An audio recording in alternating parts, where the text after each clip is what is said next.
Chapter 1145. Third young Master Shi had completely given up on sword immortal Ling Su to avenge his father.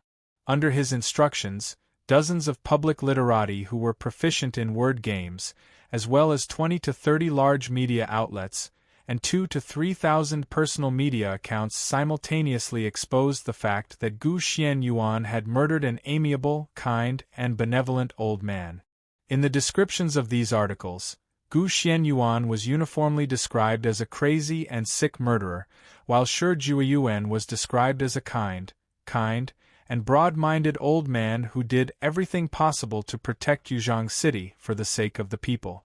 These articles could quickly bring the reader's emotions to Shi Jueyuan's head, thus causing them to explode with endless anger towards the murderer, Gu Xianyuan. This was also the usual routine of the media. For a media person, stirring up the reader's emotions and guiding the reader's standpoint was the most basic skill. If they couldn't even master this skill, then they weren't qualified to be a media person. For a moment, the public on the internet was indignant. They all expressed their anger towards Gu Xianyuan and urged the Sword Commission to act quickly and bring this murderer to justice. However, these emotions only appeared on the internet in the other 7 cities. But in Yuzhang City, there was no market for such emotions. On the contrary, almost all the people of Yuzhang City stood on Gu Xianyuan's side. This was because all the people of Yuzhang City had seen Gu Xianyuan fight to the death for Yuzhang City. Without Gu Xianyuan, they would have been dead long ago. Even if Gu Xianyuan was really a heinous bastard, they would definitely stand on Gu Xianyuan's side. Moreover, for the people of Yuzhang City, everyone had a scale in their hearts. Everyone knew very well what kind of person Shi Jueyuan was. Therefore, very quickly, the people of Yuzhang City spontaneously defended Gu Xianyuan on the internet. The way the people of Yuzhang City refuted was not like the media people that third young Master Shi had created. Most of them used simple words and videos. The people of Yuzhang City had a variety of ways to refute. In addition to the most basic verbal refutation and live video refutation, there were also animations, ridicule, music, and the like. The most famous of these was probably a video made by an author. At the beginning of the video, it fully showed the situation that Yuzhang City was facing at that time to the audience outside of Yuzhang City. It showed how Yuzhang City was on the verge of collapse, and the lives of 40 million people could be killed by Yuan Ko in the blink of an eye. It made the audience's hearts tighten to the extreme. In the middle of the video, the style of the scene changed. Gu Xianyuan appeared out of nowhere. Under the editing of this author, he used all kinds of tight, flashing, high-speed changing scenes, and all kinds of divine songs such as drawing swords, drawing guns, and nuclear explosions to make Gu Xianyuan's battle look impassioned. Everyone who saw this battle couldn't help but feel their blood boiling. Especially the last part where Gu Xianyuan rode on the giant dragon Kungana to fight with Adam. It directly made everyone's blood boil to the extreme, and their heads started to emit smoke. Of course, the author didn't edit the part where Kong Na turned into a loli. Otherwise, the whole scene would be too strange. And at the end of the video, the author even appeared in person and revealed his true face. He didn't hesitate to tell the audience about the real Shi Jueyuan. Under the author's oral narration, the netizens learned that Shi Jueyuan wasn't an ordinary old man, but the head of the Jiandi family. At the same time, the author also talked about Shi Jueyuan's craziness, selfishness, power struggle, harm to the people, bullying men and women, and so on. He completely overturned the image of Shi Jueyuan that the media had created. This made the netizens in other cities a little confused. They didn't know who to believe, and who was telling the truth. Later, a video of 300,000 people in Yuzhang City writing a blood letter was uploaded to the internet. These people volunteered to testify for Gu Xianyuan, proving that Shi Jueyuan was indeed a bastard. Only then did the trend on the internet gradually turn to the side of Gu Xianyuan. Faced with this situation, third young Master Shi was naturally terrified. He could only continue to invest more resources and bribe more internet water armies to smear Gu Xianyuan's name and protect his father's image. But no matter how many internet water armies there were, how could they compare to the number of Yuzhong City netizens? The two sides fought each other on the internet and launched a huge debate. In half a month, the attention of the people in the 8 major Bay cities was focused on Gu Xianyuan and Shi Jueyuan. In the end, even third young Master Shi couldn't stop it even if he wanted to. Finally, the debate was ended by a video released by the official account of Yuzhong City. This video didn't have any third-party narration. It was just a simple edit of some of what happened before Shi Jueyuan's death. This included how Shi Jueyuan persuaded Sword Immortal Ling Su to retreat, how he brazenly stated that it didn't matter if the 40 million people stayed in the sanctuary, as long as they could protect the swordsman, and how Shi Jueyuan coveted the treasures of the Sword Pavilion in Yuzhong City. After using despicable means to send Yuzhong City's Sword Pavilion Lord Lu Shihua away, how he wanted to devour the Sword Maiden in the Sword Pavilion. Finally, it was the scene before Shi Jueyuan's death. It was the conversation between Gu Xianyuan, Shi Jueyuan, and Sword Immortal Ling Su in the Sword Pavilion, as well as the scene of Gu Xianyuan killing Shi Jueyuan in the end. This video was shot from Sword Immortal Ling Su's point of view. Clearly, it was automatically recorded by Sword Immortal Ling Su with his personal terminal. The person who released this video was undoubtedly Sword Immortal Ling Su himself. Therefore, there was no reason to doubt the authenticity of this video. In this video, all the netizens thoroughly recognized Shi Jueyuan's true colors and knew what kind of a bastard Shi Jueyuan was. The debate on the internet ended in an instant, and the third young Master Shi's internet water army was defeated in an instant. Even many of the internet water army themselves jumped on the bandwagon and pretended to be innocent and deceived, condemning Shi Jueyuan along with others. At this point, Shi Jueyuan and the Shi family's reputation became a pile of garbage. It became unbearably stinky. Even the Shi family's former friends couldn't wait to cut ties with the Shi family. The Shi family, one of the largest Emperor Sword families in Yuzhong City, was instantly weakened. If it wasn't for the fact that the Shi family still had some foundation, they might not even be able to compare to the Yi family. Third young Master Shi reaped what he sowed. If he didn't want to start a war on the internet to clear his father's name, all the netizens in Yuzhong City wouldn't have fought with him. In the end, even Sword Immortal Ling Su couldn't stand it anymore and took the initiative to stand on Gu Xianyuan's side, posting crucial evidence. However, the debate didn't end with the complete defeat of the Shi family's internet water army. The sharp-eyed netizens extracted 2 pieces of information that interested them. Firstly, this Gu Xianyuan was the former pavilion master of Yuzhong City, the guardian of the Sun-Moon Star in Shanhai Pass, and one of the 3 great heroes. She had stripped off the clothes of the Dragon Lion Sword Emperor's son, and was now the elder sister of the famous sword-rank sword-wielder Gu Han, a wanted criminal. Oh right, now that Gu Xianyuan had also become a wanted criminal, these 2 siblings were in the same boat. Second, Gu Xianyuan's beauty. Thanks to the wonderful things that the video creator had done, Gu Xianyuan's peerless beauty instantly attracted a large number of fans all over the world. All kinds of Gu Xianyuan's fan clubs, QQ groups, and fan alliances sprang up overnight. It was said that someone in Yuzhong City even created a goddess Xianyuan sect, connecting Gu Xianyuan with the sun. They called Gu Xianyuan the sun goddess and worshipped Gu Xianyuan's portrait every day. As a result, a few months later, Gu Xianyuan suddenly emerged as a new force in the world's largest selection of the world's most beautiful goddess on the internet. With her well-deserved crushing strength, she completely crushed all the popular celebrities and was elected as the world's most beautiful woman. Of course, there were also some things that might make Gohan unhappy.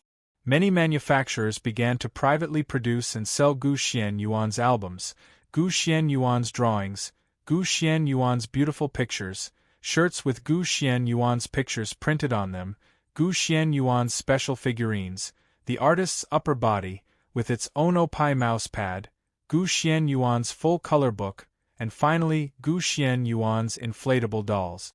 That's right, in some romantic action movies, some women who looked similar to Gu Xian Yuan were specially invited to dress up like Gu Xian Yuan. Then, they got a legal loli to play the role of Kong Na, and sent out an indescribable short movie. In any case, a wave of Gu Xian Yuan's economy instantly flourished on the internet, lasting for a long time. It was not until after Gohan ascended to the throne that he specially launched an anti-pornography campaign, sweeping away all the illegal products related to Gu Xian Yuan, that this damned Gu Xian Yuan's economy was barely curbed. Of course, this was all in the future. Right now, Gu Xian Yuan was completely unaware of this. She was currently chasing after Mu Shui and Lu Shihua, trying to save her disciple. At this time, it had already been 5 days since Mu Shui and Lu Shihua set out. If they maintained their top speed, Mu Shui and Lu Shihua should have already left the borders of Huaxia and arrived at the Middle East region, which was near Lengthen City. However, before leaving Yuzhang City, Gu Xian Yuan had asked Sword Immortal Ling Su to contact Mu Shui's sword spirit, and discovered that she was still in a region where the signal could not reach. This meant that Mu Shui's sword spirit had not yet passed through the signal isolation zone. At this time, she should be in the Xinjiang region of ancient Yen Huang, the ancient Pakistan region, the ancient Afghanistan region, and the ancient Iran region. Even though he had already ascertained the location of Mu Shui and the sword spirit, this region was simply too big. It was so big that even Gu Xian Yuan could not make heads or tails of it. He could only follow the path that they would most likely take. I hope nothing happens to Shihua. Gu Xian Yuan prayed in her heart. Chapter 1146. Because the flying droplet was running out of energy, Gu Xian Yuan had no choice but to purchase a Yen Huang 3008 from Yuzhang City as his ride. He turned on the flying droplet and sped through the forest at an unimaginable speed. Very quickly, he arrived at the outermost area of Yuzhang City's signal coverage. This was also the last place Mu Shui and Lu Shihua had contacted Yuzhang City. Mu Shui, the sword spirit, and Lu Shihua had taken 4 days to arrive, but Gu Xian Yuan had only taken 1 day. This showed how fast Gu Xian Yuan was.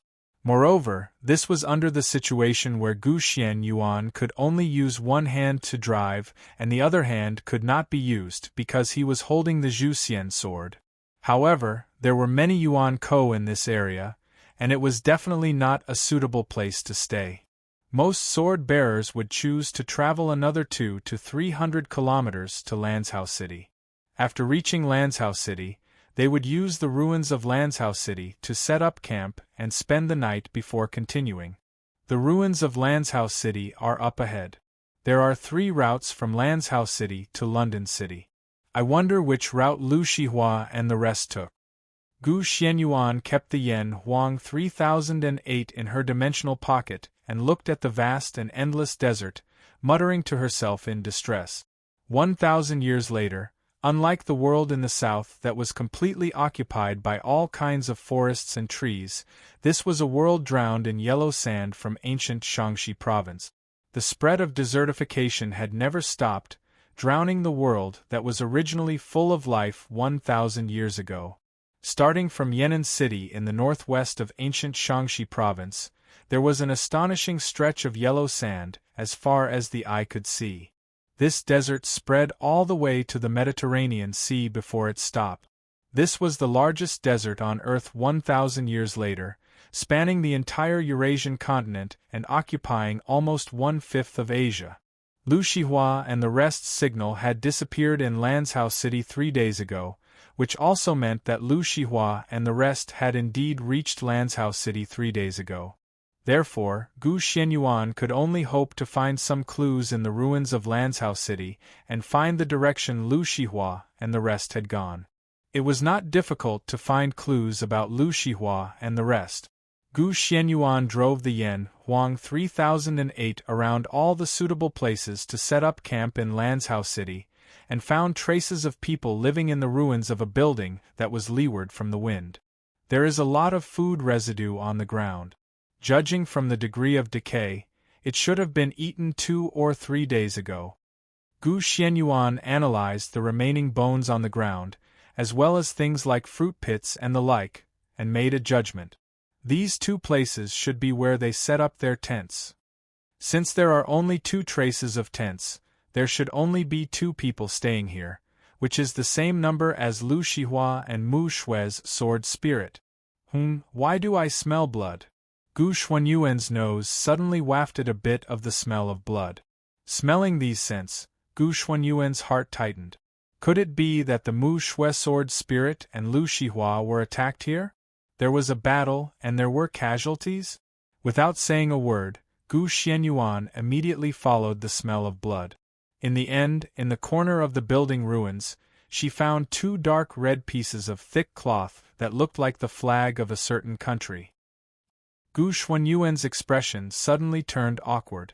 The smell of blood that she smelled actually came from the sanitary napkin. Looks like it can't be wrong. This is where the Mu Shui sword spirit and Lu Shihua were camping. Although this discovery was awkward, it did have an important meaning. This meant that the 2 people who stayed here were both female, and for 2 female sword bearers to form a team, other than Lu Shihua and the Mu Shui sword spirit, there was no other possibility. Gu Xianyuan could officially confirm that the people who had set up camp here were the Mu Shui sword spirit and Lu Shihua. I need to search this place carefully, and see if there are any clues that can confirm the next step of the Mu Shui sword spirit and Lu Shihua. Gu Xianyuan thought to herself, and began to search the entire building ruins inside and out. In the end, Gu Xianyuan was very disappointed. In the entire building ruins, Gu Xianyuan did not find any useful clues.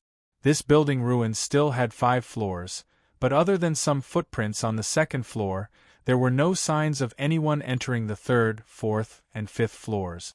Clearly, the Mu Shui sword spirit and Lu Shihua had only moved around the 1st and 2nd floors. On the 2nd floor, there were very few traces of activity, only the 2nd floor's window had more footprints. It seemed like the 2 of them had checked the 2nd floor's window, and confirmed that the surroundings were safe. Although there were many traces of activity on the 1st floor, they were all traces of daily life. There were no books, maps, notes, or other possible clues, which made Gu Xianyuan very disappointed. Just when Gu Xianyuan was about to give up, a strange trace suddenly entered Gu Xuanyuan's eyes. Gu Xianyuan noticed that this was a trace of food residue, some yellow, fine, unknown food residue. This is... Gu Xianyuan squatted on the ground and hesitated for a moment. Then, she picked up the largest residue, blew the dust off it, and placed it in her mouth to chew. Finally, she confirmed, it's actually the residue of instant noodles. Logically speaking, there was nothing strange about this. Even after 1,000 years, instant noodles were still a favorite travel food of every sword wielder. Almost every sword wielder would have some instant noodles stored in their dimensional pockets, so it was very normal for there to be instant noodle residue left behind. However, such a normal thing became abnormal in the eyes of Gu Xianyuan. The residue of the instant noodles was not the residue of the instant noodles that had been soaked in water, but the residue of the instant noodles that had been directly eaten. Everyone must have eaten dry instant noodles before, and they also knew that when eating dry instant noodles, there would inevitably be some fine residue falling from the mouth, just like the instant noodles residue that appeared in front of Gu Xianyuan at this time. Gu Xianyuan had lived with Lu Shihua for a month, so she had some understanding of Lu Shihua's small habit. Gu Xianyuan clearly knew that Lu Shihua's character was very conservative, and she also abided by the rules. The biggest manifestation of this character was that when Lu Shihua walked, she would definitely walk on the sidewalk, and would not even cross the edge of the sidewalk. When she slept, she would definitely sleep from the head of the bed to the end, and would never lie on the bed. When she ate, she would definitely eat on the dining table and not lying on the bed. When she ate, she would definitely use soaked instant noodles, and would never eat dry instant noodles. In short, Lu Shihua liked and would definitely abide by these conventional rules.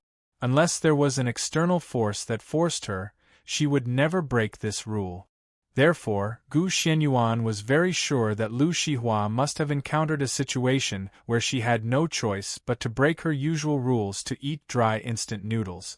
Right, it was also because of this character of Lu Shihua that Gu Xianyuan was sure that these instant noodles were eaten by Lu Shihua.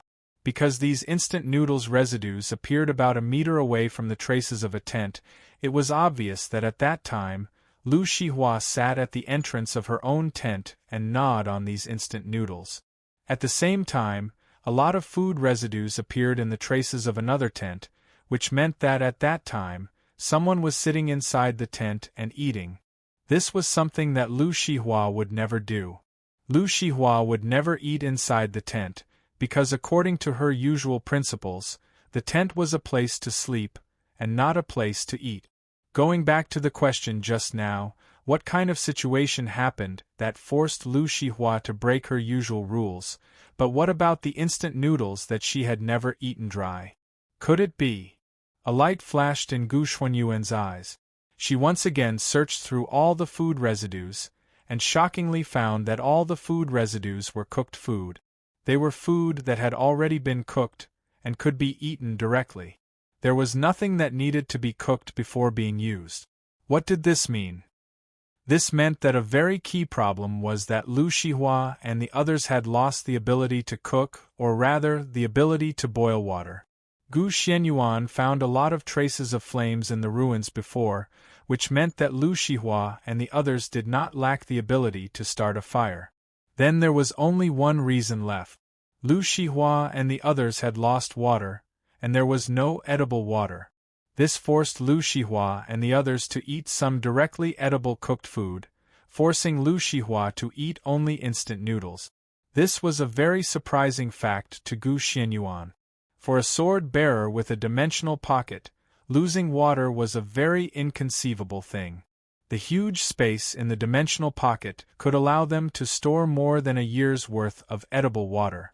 Even if they wanted to take a bath, the stored water would be enough for them to bathe every day for a month.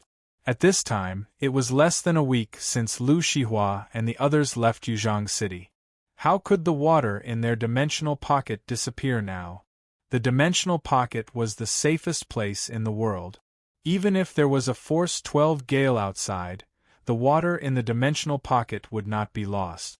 Even if they were besieged by Yuan Ko, the water in the dimensional pocket would not be lost. Unless Lu Shihua and the others were stupid and took out all the water in the dimensional pocket to pour out, Gu Xianyuan could not think of any reason for Lu Shihua and the others to lose all their water. Unless there is a reason. Gu Xianyuan suddenly had an extremely bad thought in her heart. That is, Lu Shihua and the others not only lost their water, but also their dimensional pocket. Where is the nearest water source nearby? Without saying anything, Gu Xianyuan immediately took out a map from her dimensional pocket and began to search for all the places near Lanzhou City that could provide water. Before recovering Gohan's body, Gu Xianyuan did not dare to go to the personal terminal management office to repair her personal terminal, because this meant that the fact that Gu Xianyuan and Gohan were the same person would be exposed. Therefore, Gu Xianyuan did not have a personal terminal on her, and could not use the convenient map system of the personal terminal. She could only use these old-fashioned maps. Found it. Gu Xianyuan quickly confirmed the location of the nearest water source to Lanzhou City. If Gu Xuanyuan's estimation was not wrong, then Lu Shihua and the rest who had lost their water source would definitely come to this place, and store enough water for them to use. Chapter 1147. 1,000 years ago, Gulan City had an inexhaustible source of water. That was the Yellow River, the mother river of Yan Huang. Gulan City was built on the Yellow River. However, with the changes of the times and the continuous advance of desertification, the Yellow River had changed its course 20 to 30 times. The nearest channel of the Yellow River was 300 kilometers away from Gulen City. Since Huatsubing built a stronghold 3,000 years ago, Gulen City had been inextricably linked to the Yellow River. 3,000 years later, it had completely lost contact with the Yellow River. It had to be said that this was a very ironic thing. After the large-scale desertification and the loss of irrigation from the Yellow River, the water sources around Gulen City became extremely scarce. The map in Gu Xuanyuan's hands was drawn 10 years ago. According to the information from 10 years ago, there were 24 large and small water sources within 200 kilometers of Gulen City. These were the traditional oases. However, the desert was ever-changing. There had never been an oasis that had existed for more than 50 years. Therefore, this map drawn 10 years ago might not be accurate. Among the 24 oases, it was estimated that at least 7 or 8 oases had disappeared and were replaced by new oases. Therefore, Gu Xianyuan was not sure that the oasis she was heading to next was still at the location shown on the map. The only thing worth rejoicing about was that Gu Xianyuan did not know about the changes in these oases. Lu Shihua and the others also did not know about the changes in these oases. Therefore, they would definitely do the same as Gu Xianyuan and follow the path closest to the oases. The oasis closest to Gulen City was named Bank Oasis. The reason for this name was because this oasis used to be the ruins of a China Credit Union 24-hour self-help bank by the Yellow River. Later on, this place gradually became an oasis. Therefore, it was simply and crudely named Bank Oasis by sword-bearers who passed by. When Gu Xianyuan arrived at this bank oasis, she found that it was just as she had feared. This oasis had lost its greenery and water source. It had once again become a desert. Only a few withered old trees seemed to be crying to passers-by about how beautiful this place used to be. There is food residue here. However, Gu Xianyuan was not completely oblivious. She found some food residue near an old tree. Obviously, someone had eaten a meal here while leaning against the old tree. Without a doubt, the two people eating were Lu Shihua and the Mu Shui sword spirit. This once again aroused Gu Xianyuan's deep suspicions and worries. This bank oasis was roughly 30 kilometers away from Lu Shihua and the rest's campsite. According to common sense, after Lu Shihua and the others finished their breakfast, they set off from the ruins early in the morning. If they had driven a maglev flying car here, it would have taken them less than half an hour to travel the 30 kilometers. When they found out that the bank oasis had disappeared, they would inevitably look for the next possible oasis. In any case, they would not waste 3 to 4 hours in this bank oasis. They would wait until it was lunchtime to have lunch here. There was only one reason for this, and that was that Lu Shihua and the others had lost their maglev flying car and could only rely on their own feet to reach the bank oasis. Looking at it this way, 30 kilometers was exactly a 3 to 4 hour journey for the sword bearers, and it would be lunchtime when they arrived at the bank oasis. This situation even more clearly confirmed Gu Xuanyuan's previous guess. Lu Shihua and the others had lost their dimensional pockets, and at the same time, they had also lost the maglev flying car stored in the dimensional pocket. It's only been 2 to 3 days since they ate here. If Lu Shihua and the others lost their maglev flying car, they definitely won't be able to travel too far, and can only move between the nearby oases. It stood to reason that after understanding this, Gu Xianyuan should be very happy. This meant that Gu Xianyuan only needed to explore all the surrounding oases to have a high chance of finding Lu Shihua and the others.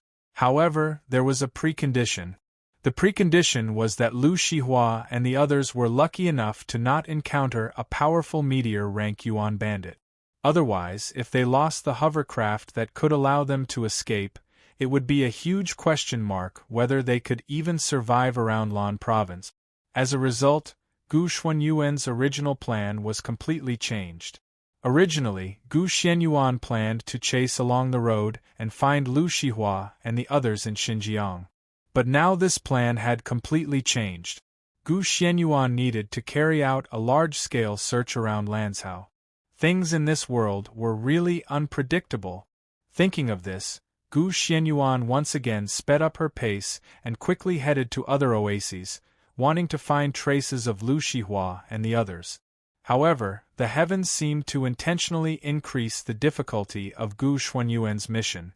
Gu Xianyuan searched for a total of 10 oases along the way, but these 10 oases had all dried up and turned back into deserts. Gu Xuanyuan's search was also fruitless.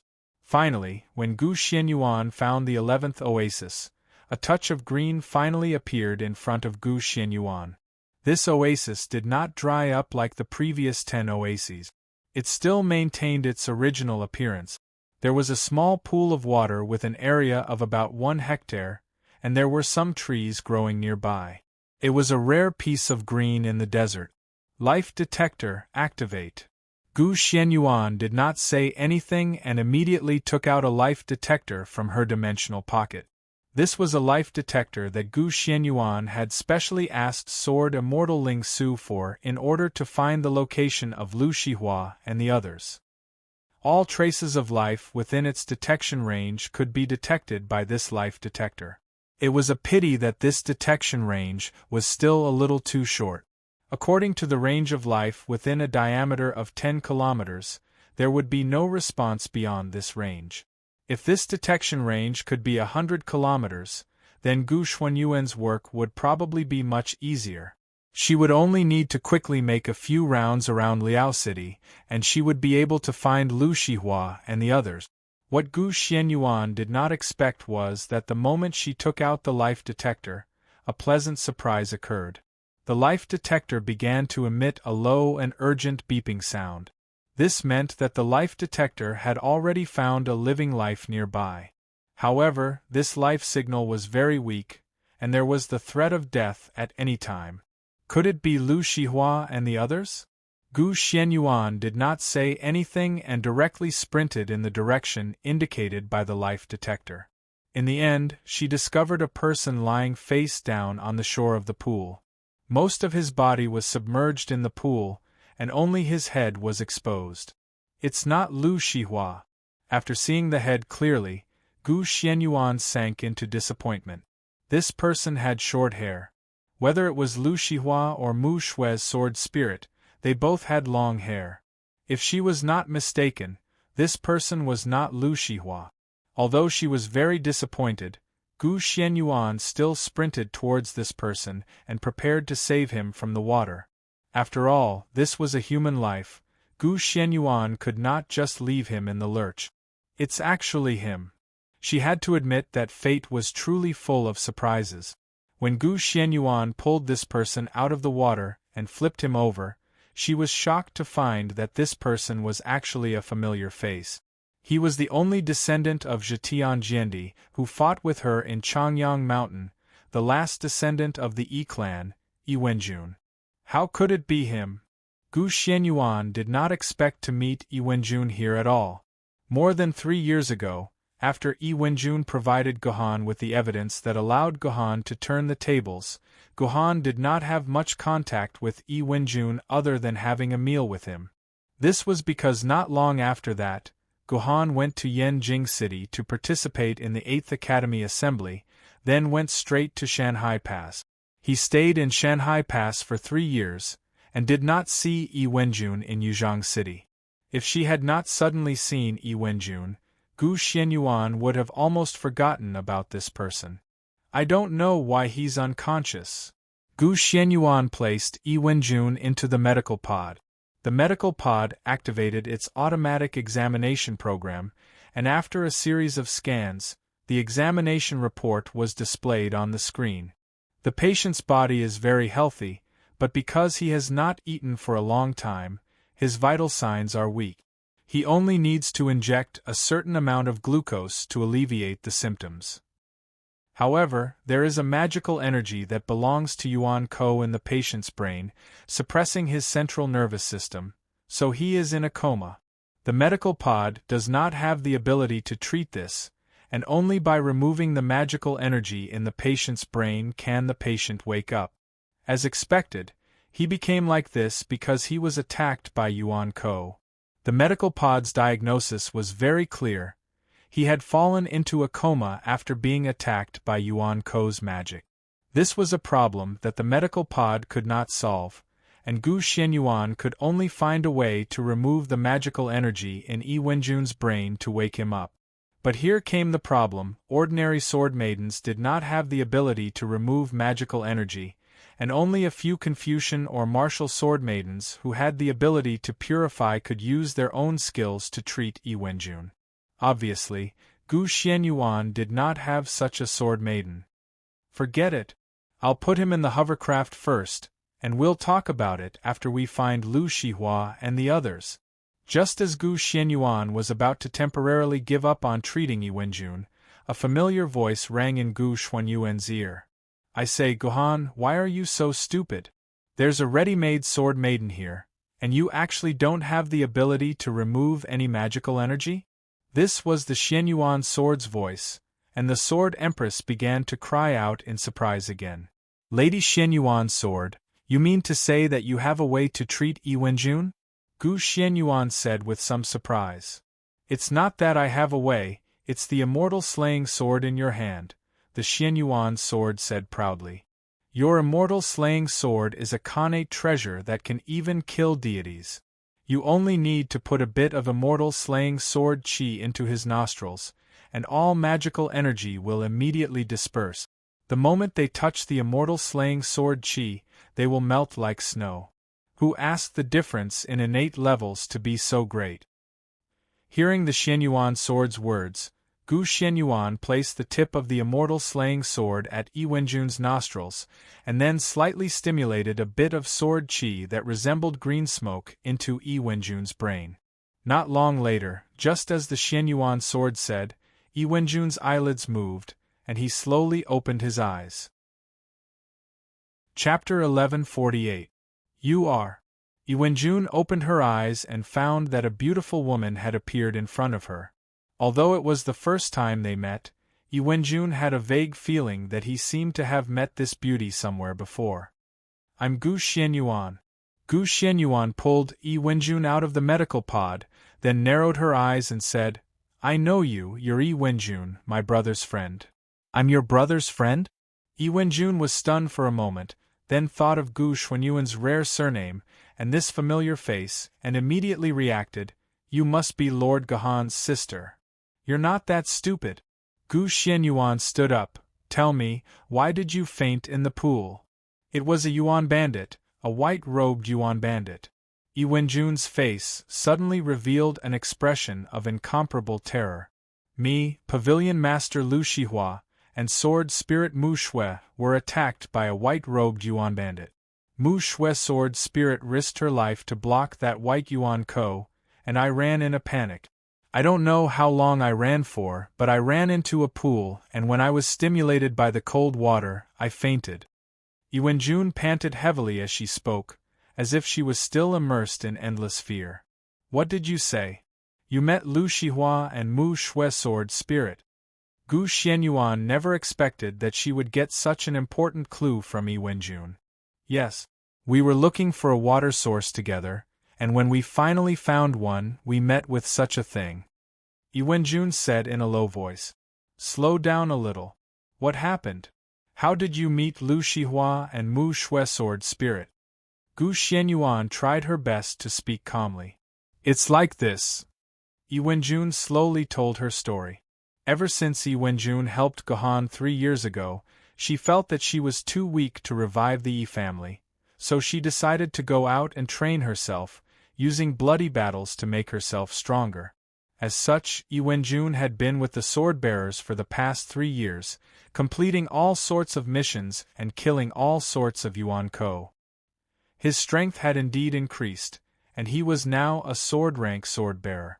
2 months ago, Yi Wenjun had joined a team of 20 sword-bearers. Their mission was to explore a dimensional crystal mine. This mine was discovered by a team of sword-bearers a year ago. It was said that the mine was very rich, more than 10 times richer than the mine in the Plum Ridge mountain range.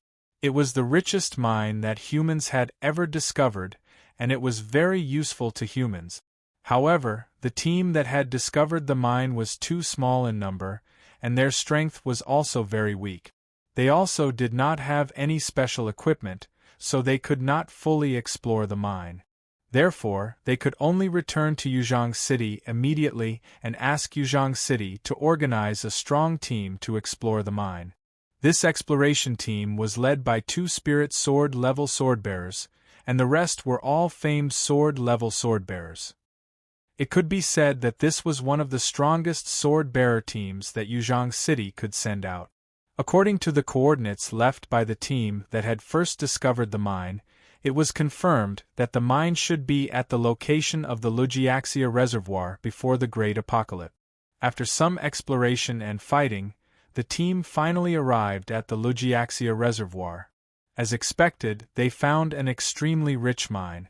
Not only was it 10 times richer than the Plum Ridge mountain range, but it was also 5 times bigger than the Plum Ridge mountain range. The two multiplied to a difference of 50 times, which was enough for Yuzhong City to consume for 10,000 years.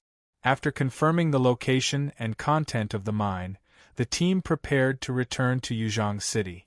However, Yi Wenjun and the other 4 famed sword-level swordbearers left the team and stayed behind. They felt that it would be a waste to rush back to the ancient Gansu province after going through so much trouble. It would be better to stay and explore and broaden their horizons. As a result, Yi Wenjun and the 4 famed sword-level friends wandered around the area for 2 months. When they felt that their adventure was almost over and were ready to return to Yuzhong City, they met the white-clothed Yuan Ko. Yi Wenjun and the others fought with the white-clothed Yuan Ko, but they found that they were no match for him. The 4 famed sword-level swordbearers all died at the hands of the white-clothed Yuan Ko.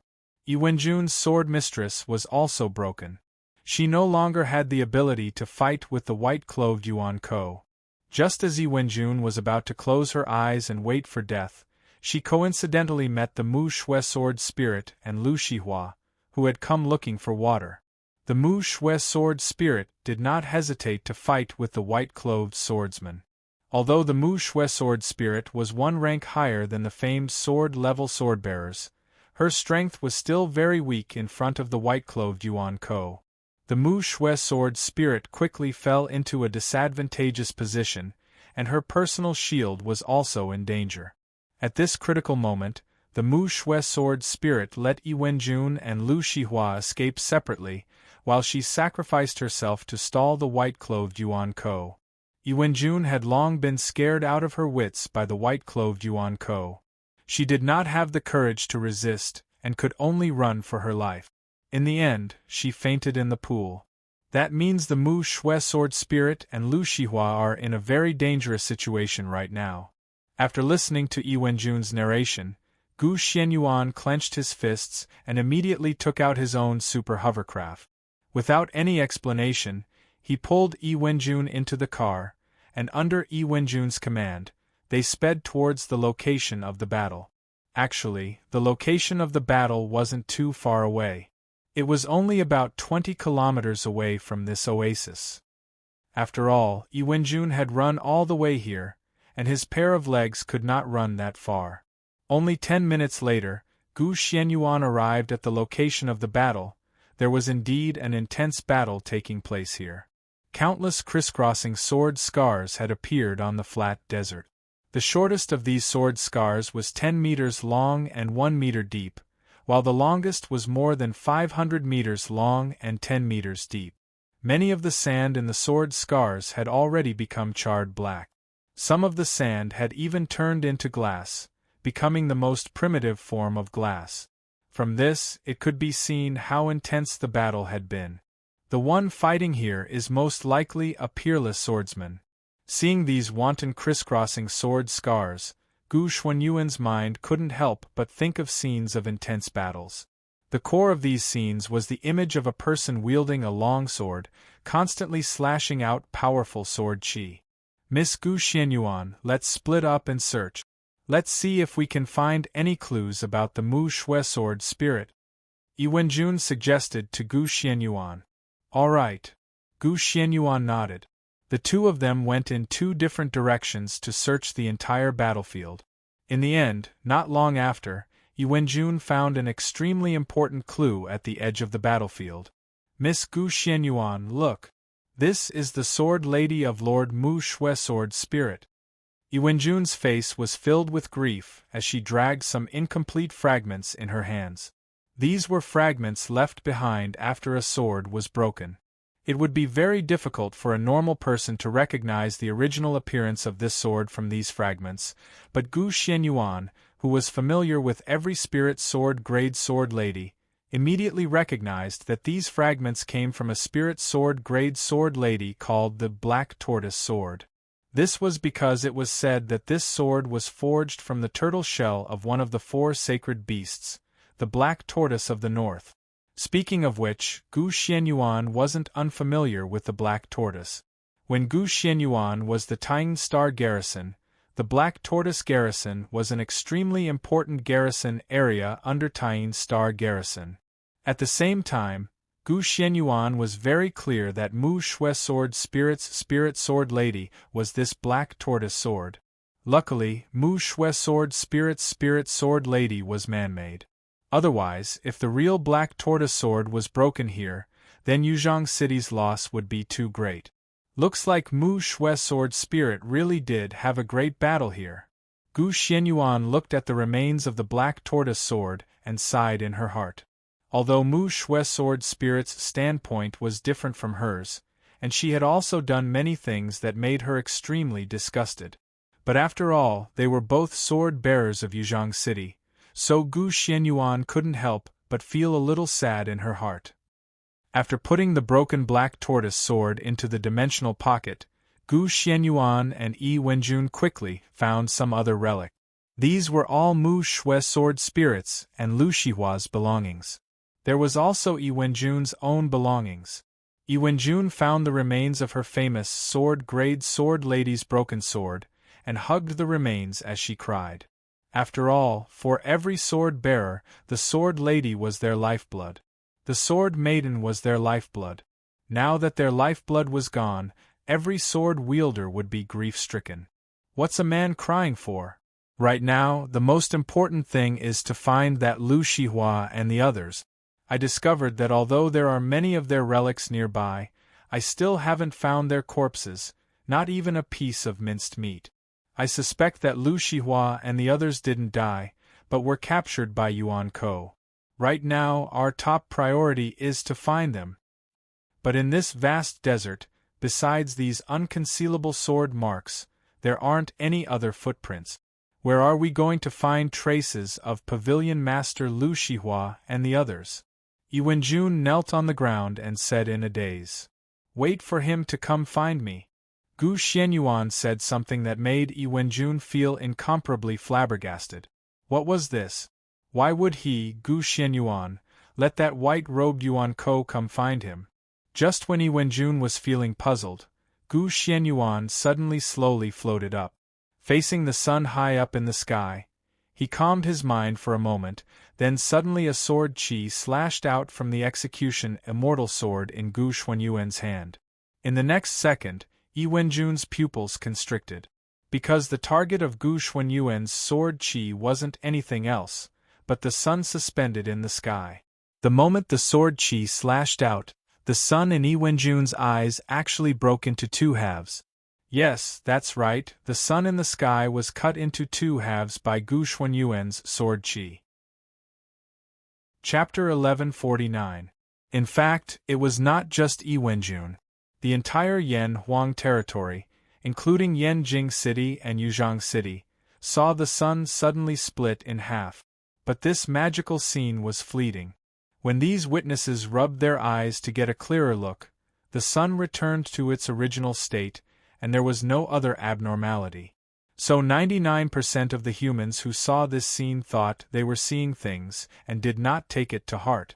As for the remaining 1% of humans who firmly believed that they saw the sun split in half, their words were just gossip and did not attract anyone's attention. The whole thing was not shocking in reality or on the internet, and no one discussed it. But this was only for ordinary people. Among the top sword-bearers and Yuan Ko, there were also many powerful beings who saw this magical scene. They were not like ordinary humans who thought that there was something wrong with their eyes. They knew clearly that at that moment, the sun was indeed split in half. In this regard, all of the powerful beings felt a bit of terror in their hearts. To be able to split the sun with a single sword strike, how terrifying must one's strength be to achieve such a feat? Could it be that another terrifying sword-wielder or Yuanko had been born in this world? Miss Gu Xianyuan, did you really split the sun just now? When everything calmed down, Yi Wenjun walked to Gu Xuanyuan's side, trembling, and asked with a tone of horror. He suddenly realized that he did not understand this sister of Lord Gohan. This sister seemed to be more powerful and terrifying than Gohan. How is that possible? If I can split the sun with a sword, then there will be no Yuan Ko left alive on this earth. Gu Xianyuan shook her head. This is just a little trick. Really? A little trick like light and shadow magic? Yi Wenjun suddenly remembered that she had seen some ordinary people perform very magical magic on TV, such as a coin falling under the table through a cup, or a person being cut in half, but the two bodies were still alive and kicking, and so on.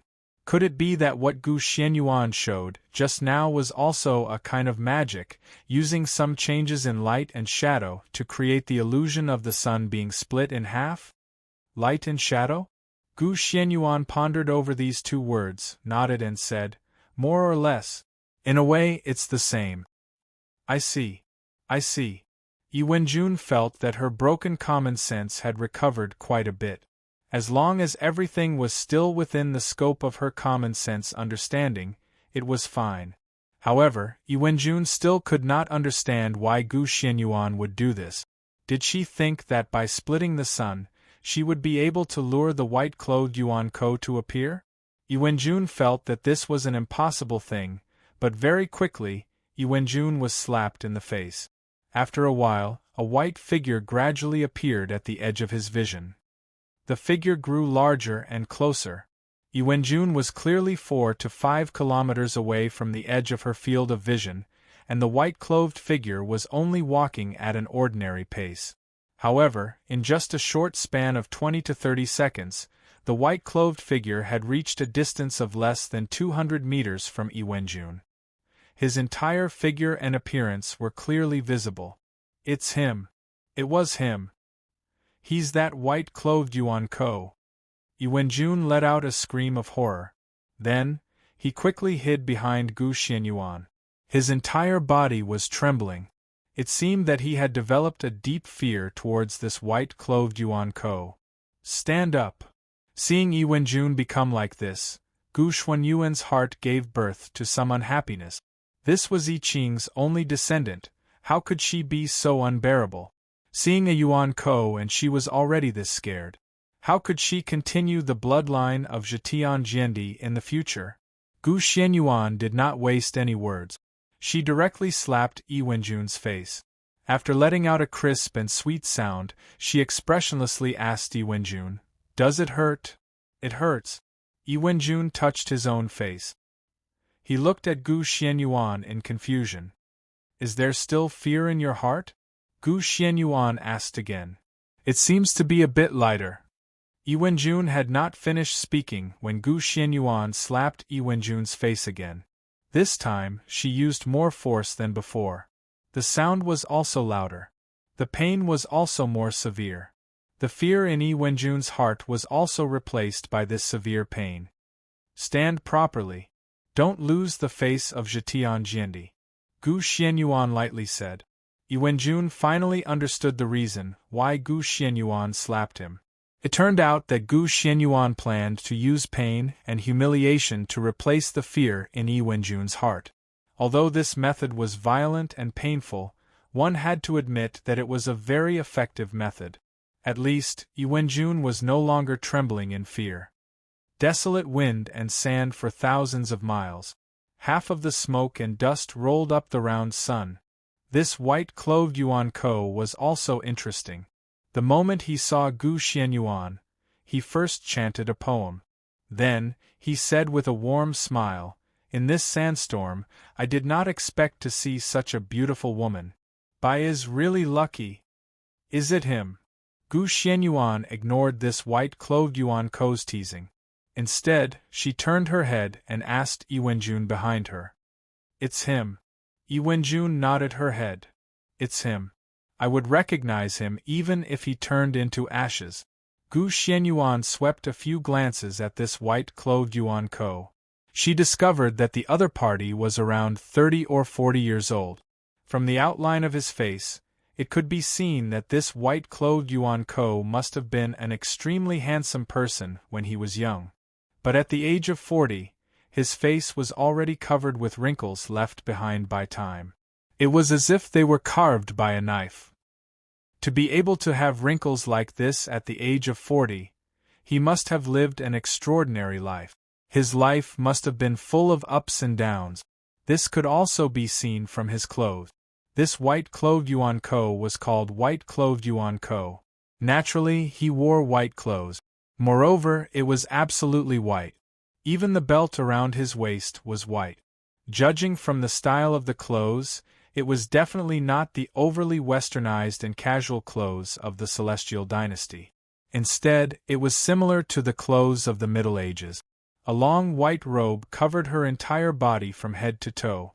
The collar, cuffs, and edges of the robe were pasted to the sides. The front and back of the robe were straight, and the lower edges of the front and back lapels were connected horizontally with a piece of cloth. The waist was tightly fastened with a leather belt, and the sleeves were straight. The entire robe was tightly attached to the body, completely revealing the slender and perfect figure of the person. This seems to be the clothes of the Tang dynasty? Gu Xianyuan recalled an ancient painting of the Tang dynasty that she had seen unearthed from a ruin. The people in the ancient painting were dressed exactly the same as the Yuan Ko in front of her. Obviously, this Yuan Ko should be a human from the Tang dynasty. For a person from the Tang dynasty in the Middle Ages, there were two reasons why a person liked to wear white clothes. First, he was born with a preference for white and liked to wear white clothes. Second, this person was extremely poor, so poor that he could only wear white clothes. This was because, in the Middle Ages, pigments were very expensive. The value of a gram of pigments was often comparable to the value of a gram of gold.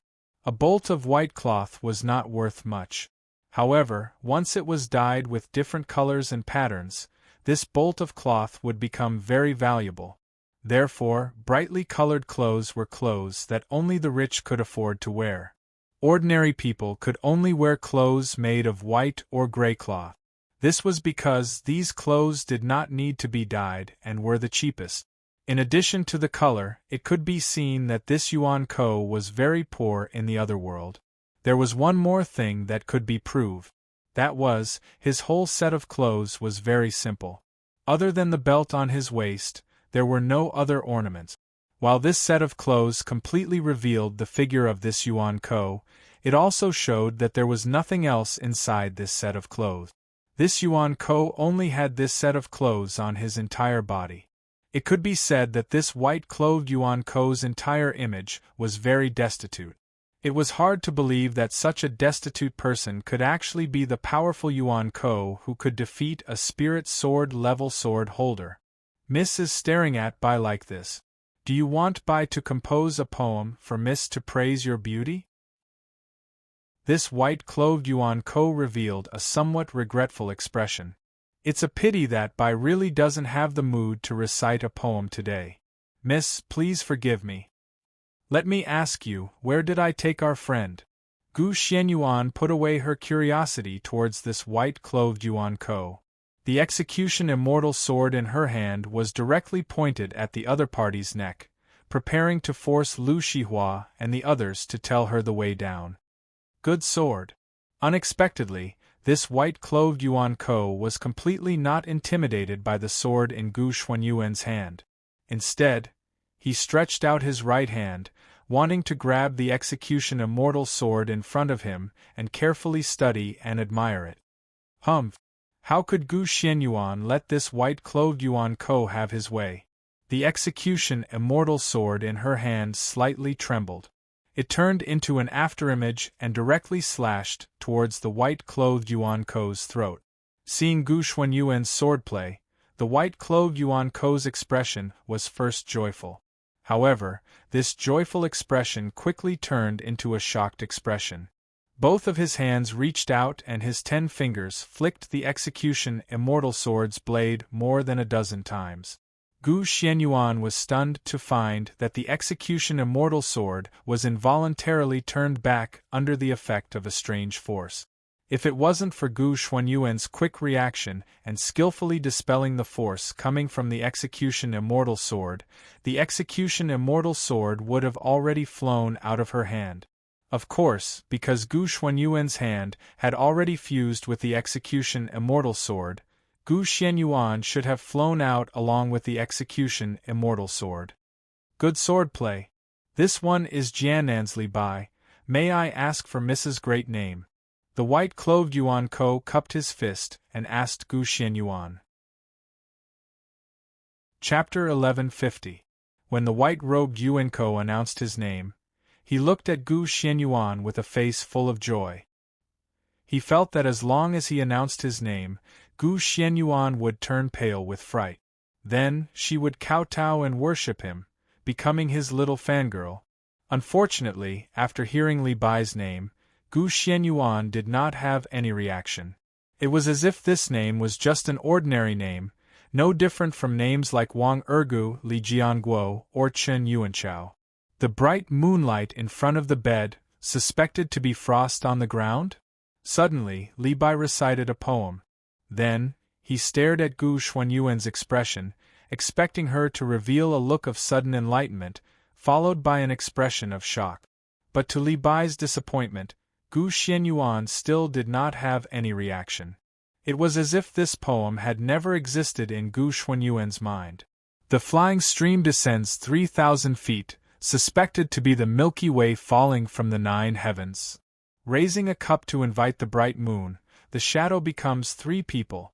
The peach blossom pond is 1,000 feet deep, not as deep as the love Wang Lun gave me. Leaving the white emperor in the morning among the colorful clouds, 1,000 miles of Jiangling will be returned in a day. Who will exchange for good wine with you? We will share the sorrow of eternity. Li Bai recited dozens of ancient classic poems in one breath, hoping that one sentence would be able to stir Gu Xuanyuan's thoughts. But what made Li Bai feel despair was that these poems not only did not make Gu Xianyuan have any reaction that Li Bai hoped for, but instead made her reveal an expression as if she was looking at an idiot. In fact, Gu Xianyuan also felt that she had met an idiot Yuan Ko. Otherwise, why would this Yuan Ko recite poems by himself? Could it be that he was a poet in his previous life? Ha ha ha ha. Li Bai laughed dryly. At this moment, he confirmed that the other party had indeed never heard of his name. He awkwardly pretended to be heroic. It seems that I, Li Bai, have been thinking too much. I thought that in this future, my name, Li Bai, would be known by everyone. What a joke, what a joke! Ha ha ha ha ha! Hearing Li Bai's words, Gu Xianyuan finally understood that the other party might really be a poet. Just now, he recited so many poems in one breath just to let her recognize his identity. It was a pity that the other party didn't seem to know that something like the great cultural destruction had happened in the world, and all the ancient poems were incomplete. Even if 1 or 2 ancient poems were passed down, no one knew who the author of these ancient poems was. This also explained another fact. This Yuan Ko named Li Bai seemed to have just traveled to this world. He knew that this world was the future, but he didn't know the specific situation of this world. I have heard of the name Li Bai. At this time, Yi Wenjun, who was hiding behind Gu Xianyuan, suddenly spoke up.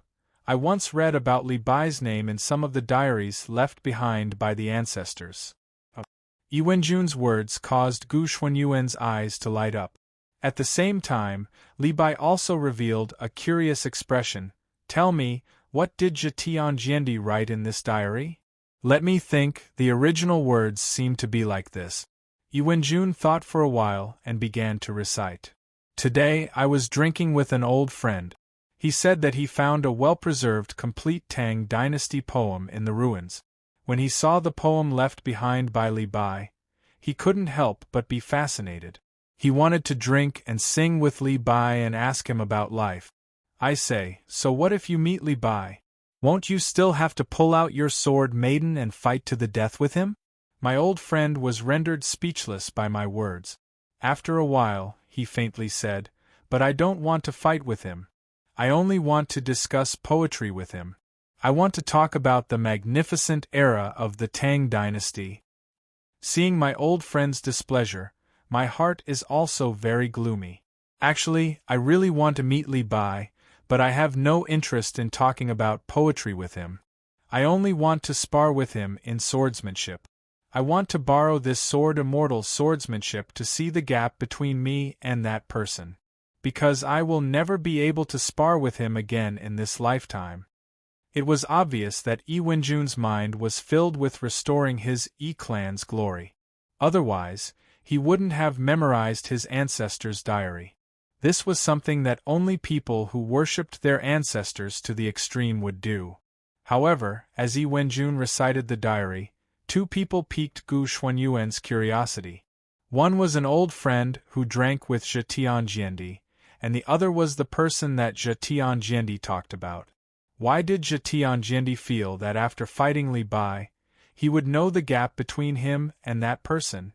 This was something that Gu Xuanyuan was very curious about. Ah, there are still people who remember me in this world.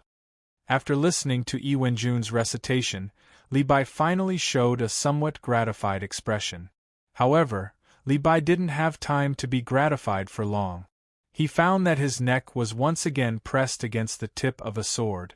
Li Bai looked at the sword and said helplessly, "Why do you have to be like this again? Why can't you talk to me properly, girl? Let's be like that old friend and talk about spring flowers and autumn moons, and how great the Tang dynasty is. If you want to talk about these things, that's fine. But first, tell me, where did you take my friends?" Gu Xuanyuan said coldly. Your friends are two women.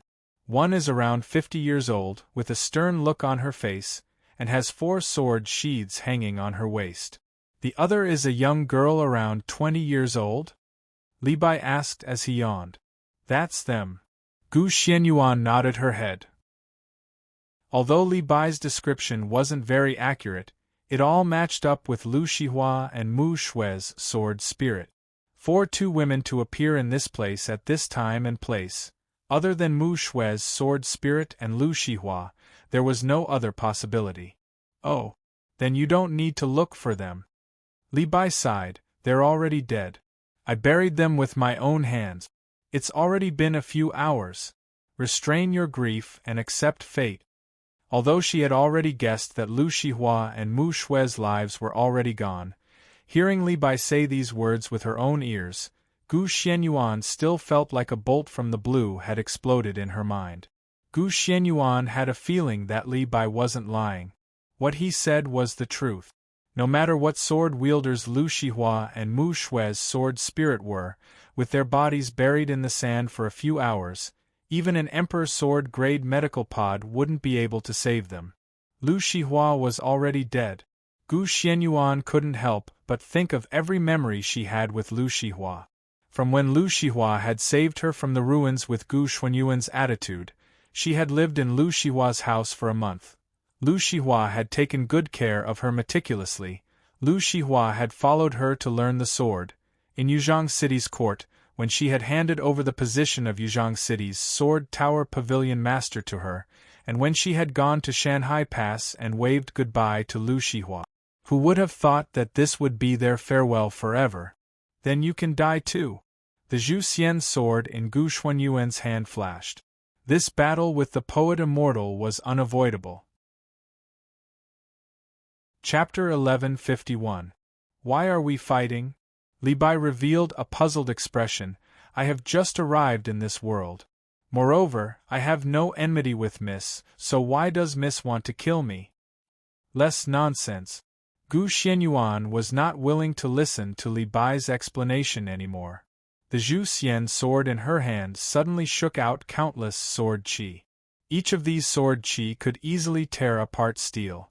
Once hit by these sword qi, even if Li Bai was an immortal, he would still die here. Seeing this sky full of sword qi, Li Bai's pupils instantly shrank.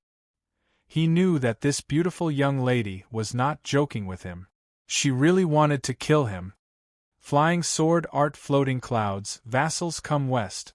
Li Bai used one hand to pull out his waist. The belt that was tied around his waist was instantly pulled out by Li Bai. The entire belt in Li Bai's hand was crazily twitching like a live eel. Li Bai's belt was actually a sword. A sword that could be tied around his waist like a belt. At the moment when Gu Xuanyuan's sword qi attacked, this belt also released countless sword qi. It directly collided with Gu Xuanyuan's sword qi. An intense explosion sound erupted in the air. The entire world began to tremble violently.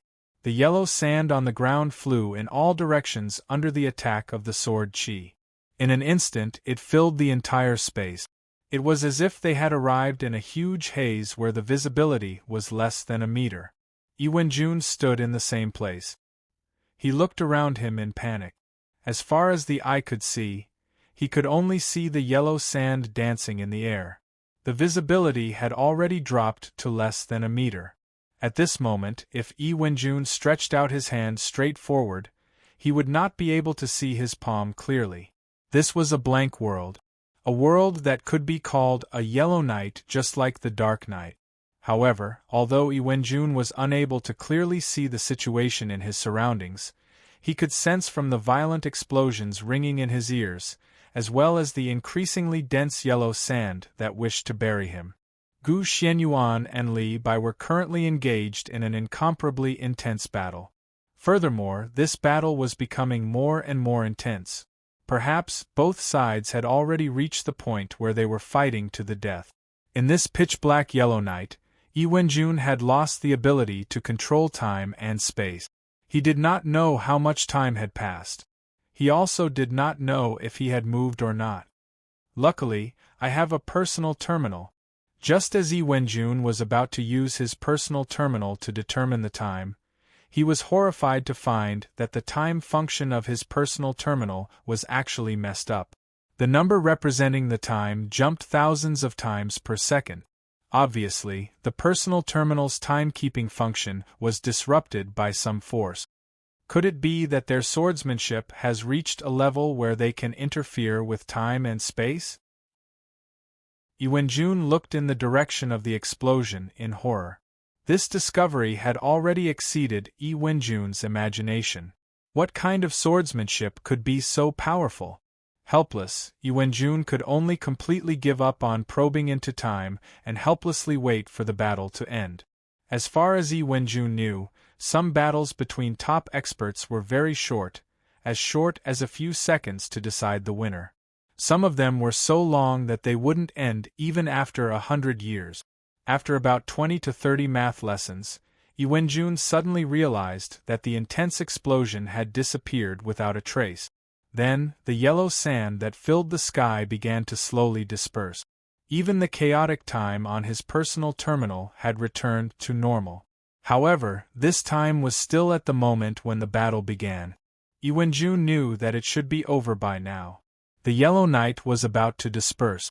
He was ready to wait for the final victor to be born and see if it was Li Bai or Gu Xianyuan who had survived. "How are you? I didn't hurt you, did I?" Hearing the familiar and beautiful voice in his ear, Yi Wenjun breathed a sigh of relief. He knew that the final victor had been born. Gu Xianyuan had won this earth-shattering battle. "Miss Xianyuan, don't worry. I'm not hurt. Where are you? Do you need me to help you?"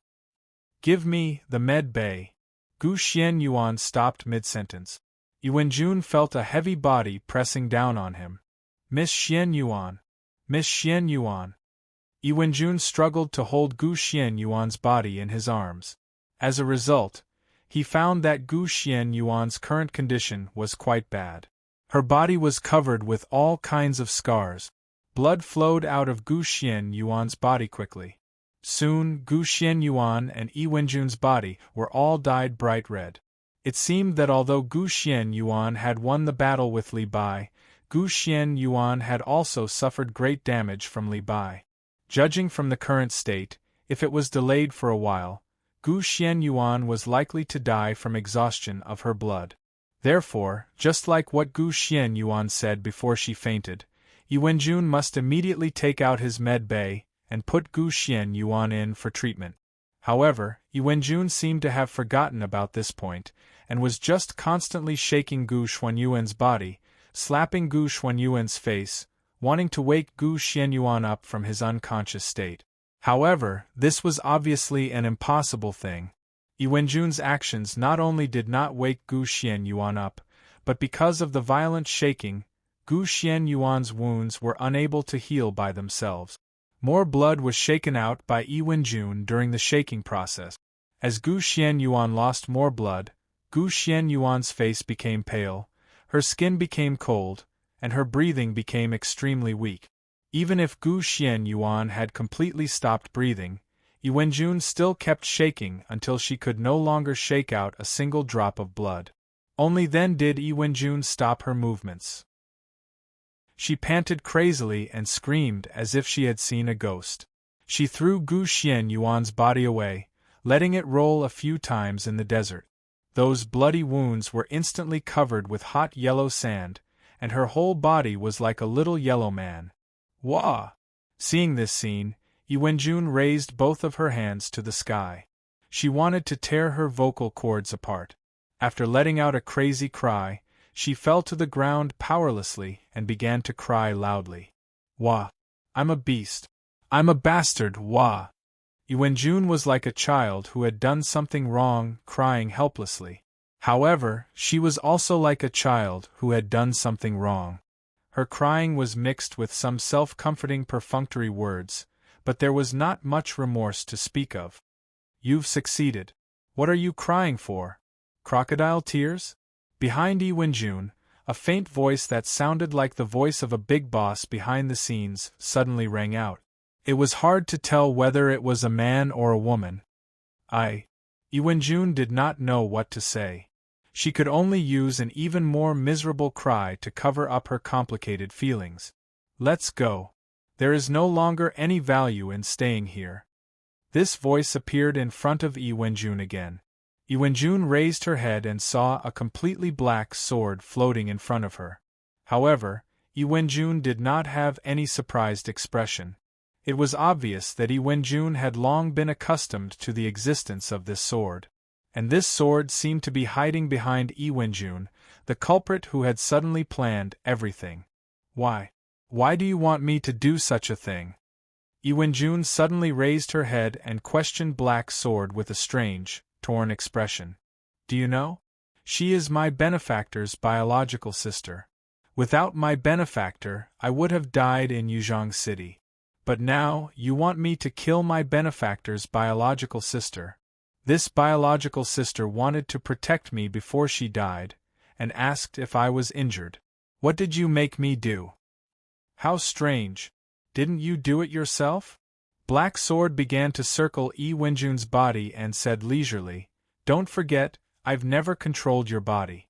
Everything you do is determined by your own will. I got what I wanted, and you will also get what you want. What's wrong with that? Nonsense, nonsense, nonsense. Seeing that Yi Wenjun could only use the words nonsense to refute him, even though Black Sword did not have a face, it seemed to have a mocking expression on its face. Humans were like this. They made choices based on their own desires, but in the end they had to push the blame onto others. Black Sword knew this very well. When Yi Wenjun fell silent again, Black Sword asked slowly, Have you had enough? Yes. Yi Wenjun nodded. If it's enough, then let's go. We can't waste too much time here. You still have to return to Yuzhong City. Black Sword said. Miss Xianyuan. Her body. Don't we need to bury it? Yi Wenjun asked. He seemed to have retained the last bit of his conscience, and did not want Gu Xuanyuan's body to be exposed in the wilderness. The world will bury her, Black Sword said in a hoarse and philosophical voice, leaving Yi Wenjun speechless. She could only wipe the tears from the corners of her eyes and stand up unsteadily. She was ready to leave with Black Sword. Bright moonlight before my bed, Li Bai sleeps soundly. Just as Yi Wenjun and Black Sword were about to leave, a melodious song came from somewhere. Yi Wenjun panicked. She felt as if something was tugging at her feet. When he looked down, he saw a belt around his ankle. Save me! Yi Wenjun let out a scream. The Black Sword slashed at the belt, wanting to cut it to pieces. However, when Yi Wenjun's sword struck the belt, it created sparks. Drunk! With a slight tug on the belt, Yi Wenjun could no longer control his center of gravity. He instantly fell to the ground. At the same time, two large hands that had experienced the vicissitudes of time suddenly reached out from under the desert. Then, a person slowly crawled out of the desert. Upon closer inspection, it was Li Bai, who should have died under Gu Xuanyuan's sword. Chapter 1152. You didn't die? Seeing Li Bai appear like a mummy, Yi Wenjun's expression was one of extreme fear. Just a little trick, or else I would have already died in Lushan's hands. Li Bai retracted his hand, and the belt that was holding on to Yi Wenjun returned to Li Bai's hand. Then, Li Bai solemnly tied it back to his waist and sang, "The belt grows wider, and I regret." Because Li Bai had tied the belt back to his waist, Yi Wenjun instinctively began to think about how to escape. But then, Yi Wenjun thought that the reason why Li Bai had so easily retracted the belt was probably because Li Bai felt that even if he didn't use the soft sword in his hand, he could still easily deal with her.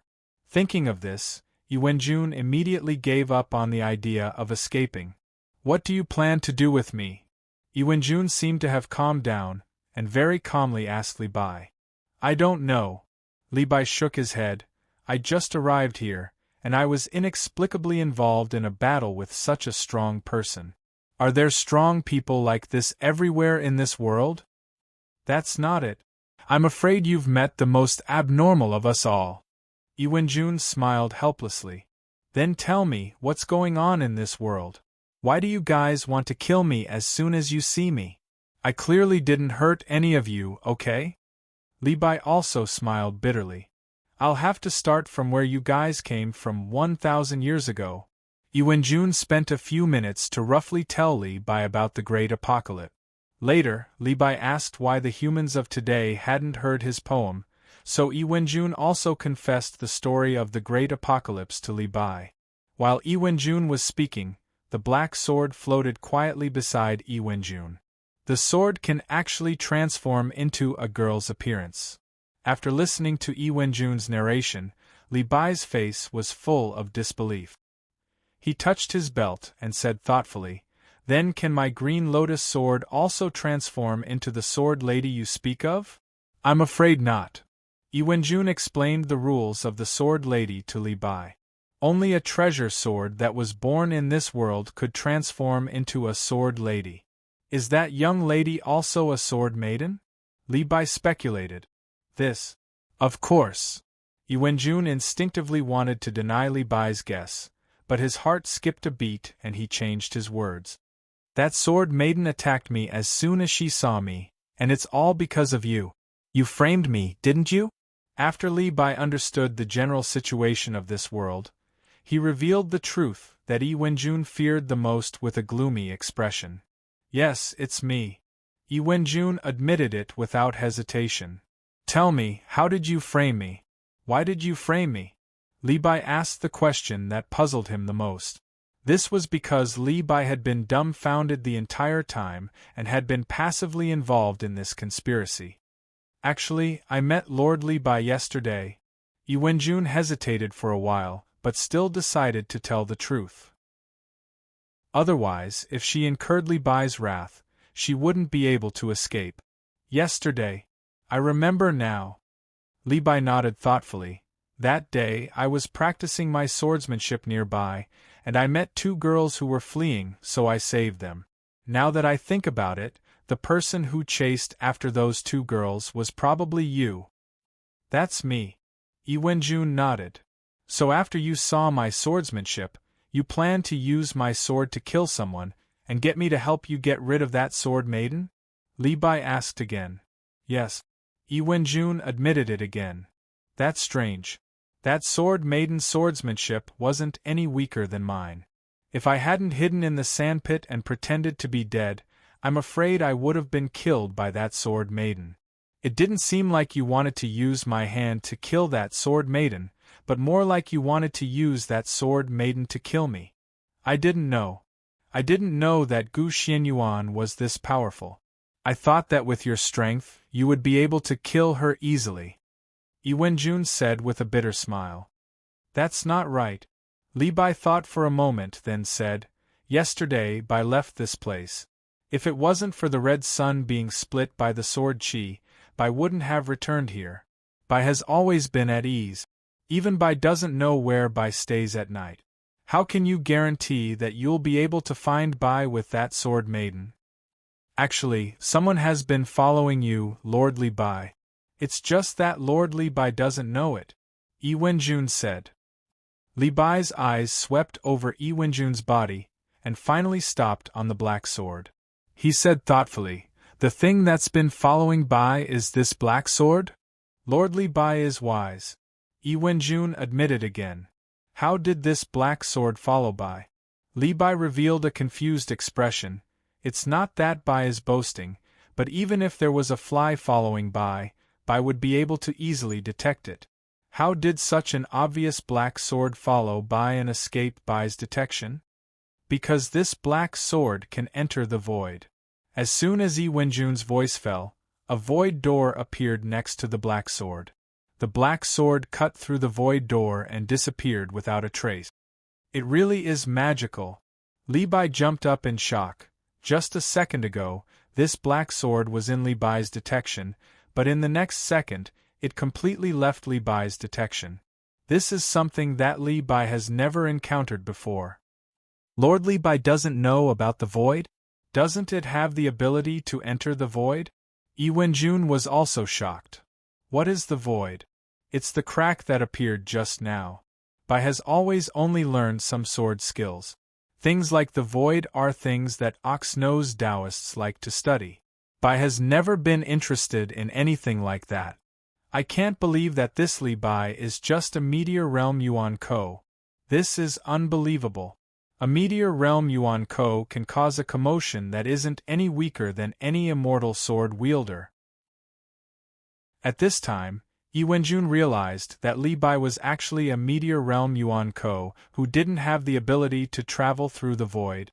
Of course, this couldn't be confirmed, because there were some extremely special universe realm and Aeon realm Yuan Ko who also didn't have the ability to travel through the void.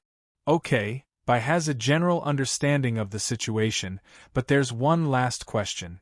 According to what you said before, humans and the Sword Lady should be fighting together, and that Sword Lady protected you in every way possible.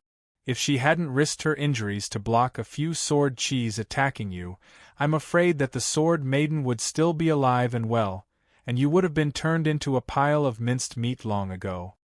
When he asked this question, Li Bai's eyes were filled with deep contempt. I'm sorry, I don't want to answer this question. In the end, Iwenjun didn't know how to answer Li Bai's question, so she just chose to refuse. That's good too. Since you answered my questions, I can agree to one of your requests. Tell me, how do you want to die? Li Bai stood up and slightly clenched his hand. His palm was like a vacuum cleaner, sucking up countless grains of quicksand from the ground and gathering them in Li Bai's hand. The grains of sand quickly gathered together like a 3D printer, quickly forming the shape of a sword. Bai hates traitors the most. Killing you will dirty Bai's sword, so Bai will use this quicksand sword to end your despicable life. Li Bai's actions shocked Iwenjun. Because of the harmonious atmosphere just now, Yi Wenjun thought that she had dispelled Li Bai's hostility towards her. Li Bai thought that he would let her live because she answered so many questions for him, but in the end it was all for naught. Li Bai still wanted to kill her. "No, you can't kill me. We're on the same side and we're on the same side," Yi Wenjun screamed. "Interesting. Didn't you just say that Bai is a Yuan Ko from the 2D world, and you are a native human of this world? Are you and Bai natural enemies? Why are you on the same side now?" Li Bai said as he approached Yi Wenjun step by step. Black sword, come out!" Yi Wenjun shouted at the air beside her.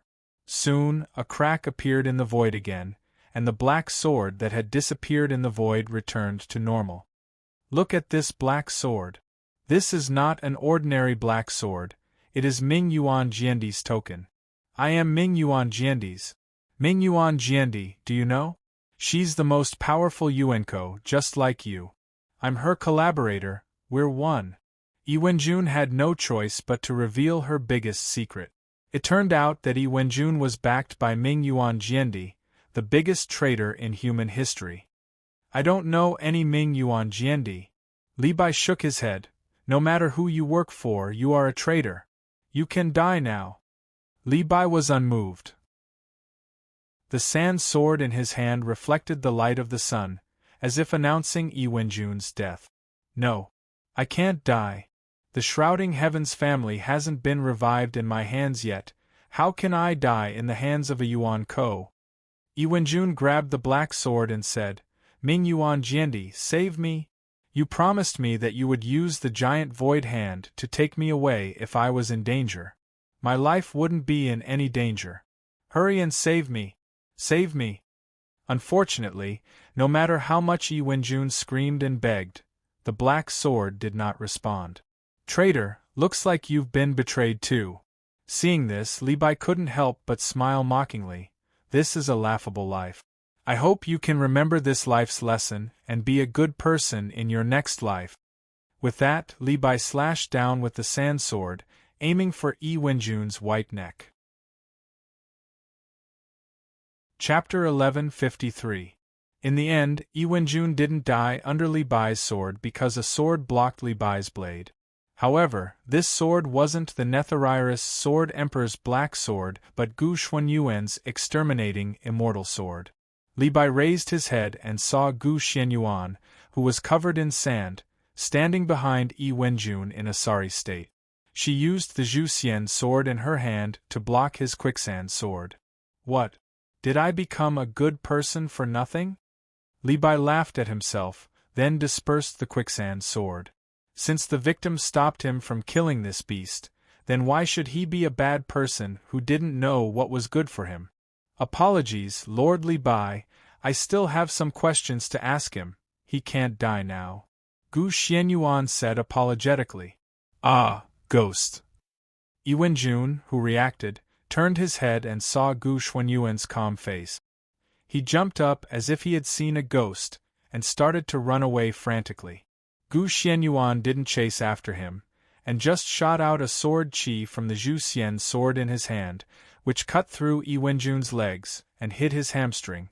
Therefore, Yi Wenjun fell forward, and completely lost the ability to move.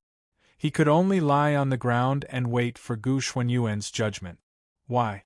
I clearly saw that all your blood had flowed out, so why are you still alive? This is impossible, this is impossible." Yi Wenjun, who had lost the ability to move, muttered to himself as he lay on the ground.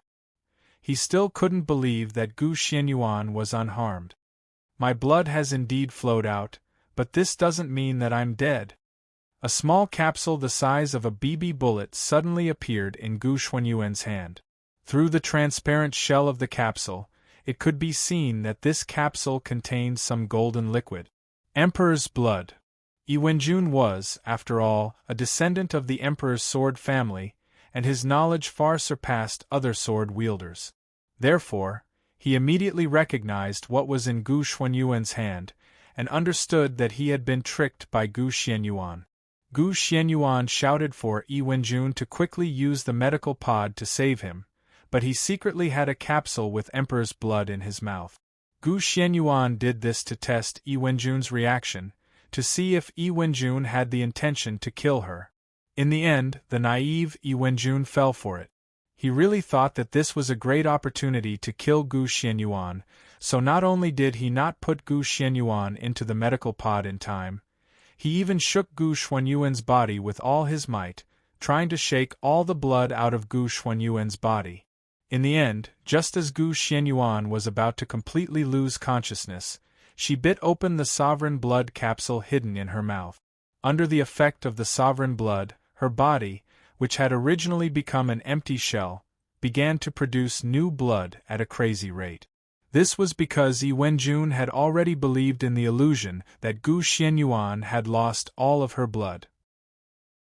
In a panic, she did not confirm further and revealed her true appearance. With Li Bai's help, he revealed many facts that Gu Xianyuan couldn't imagine. He also revealed the identity of the mastermind behind the scenes. Now that you put it that way, didn't you use me for nothing?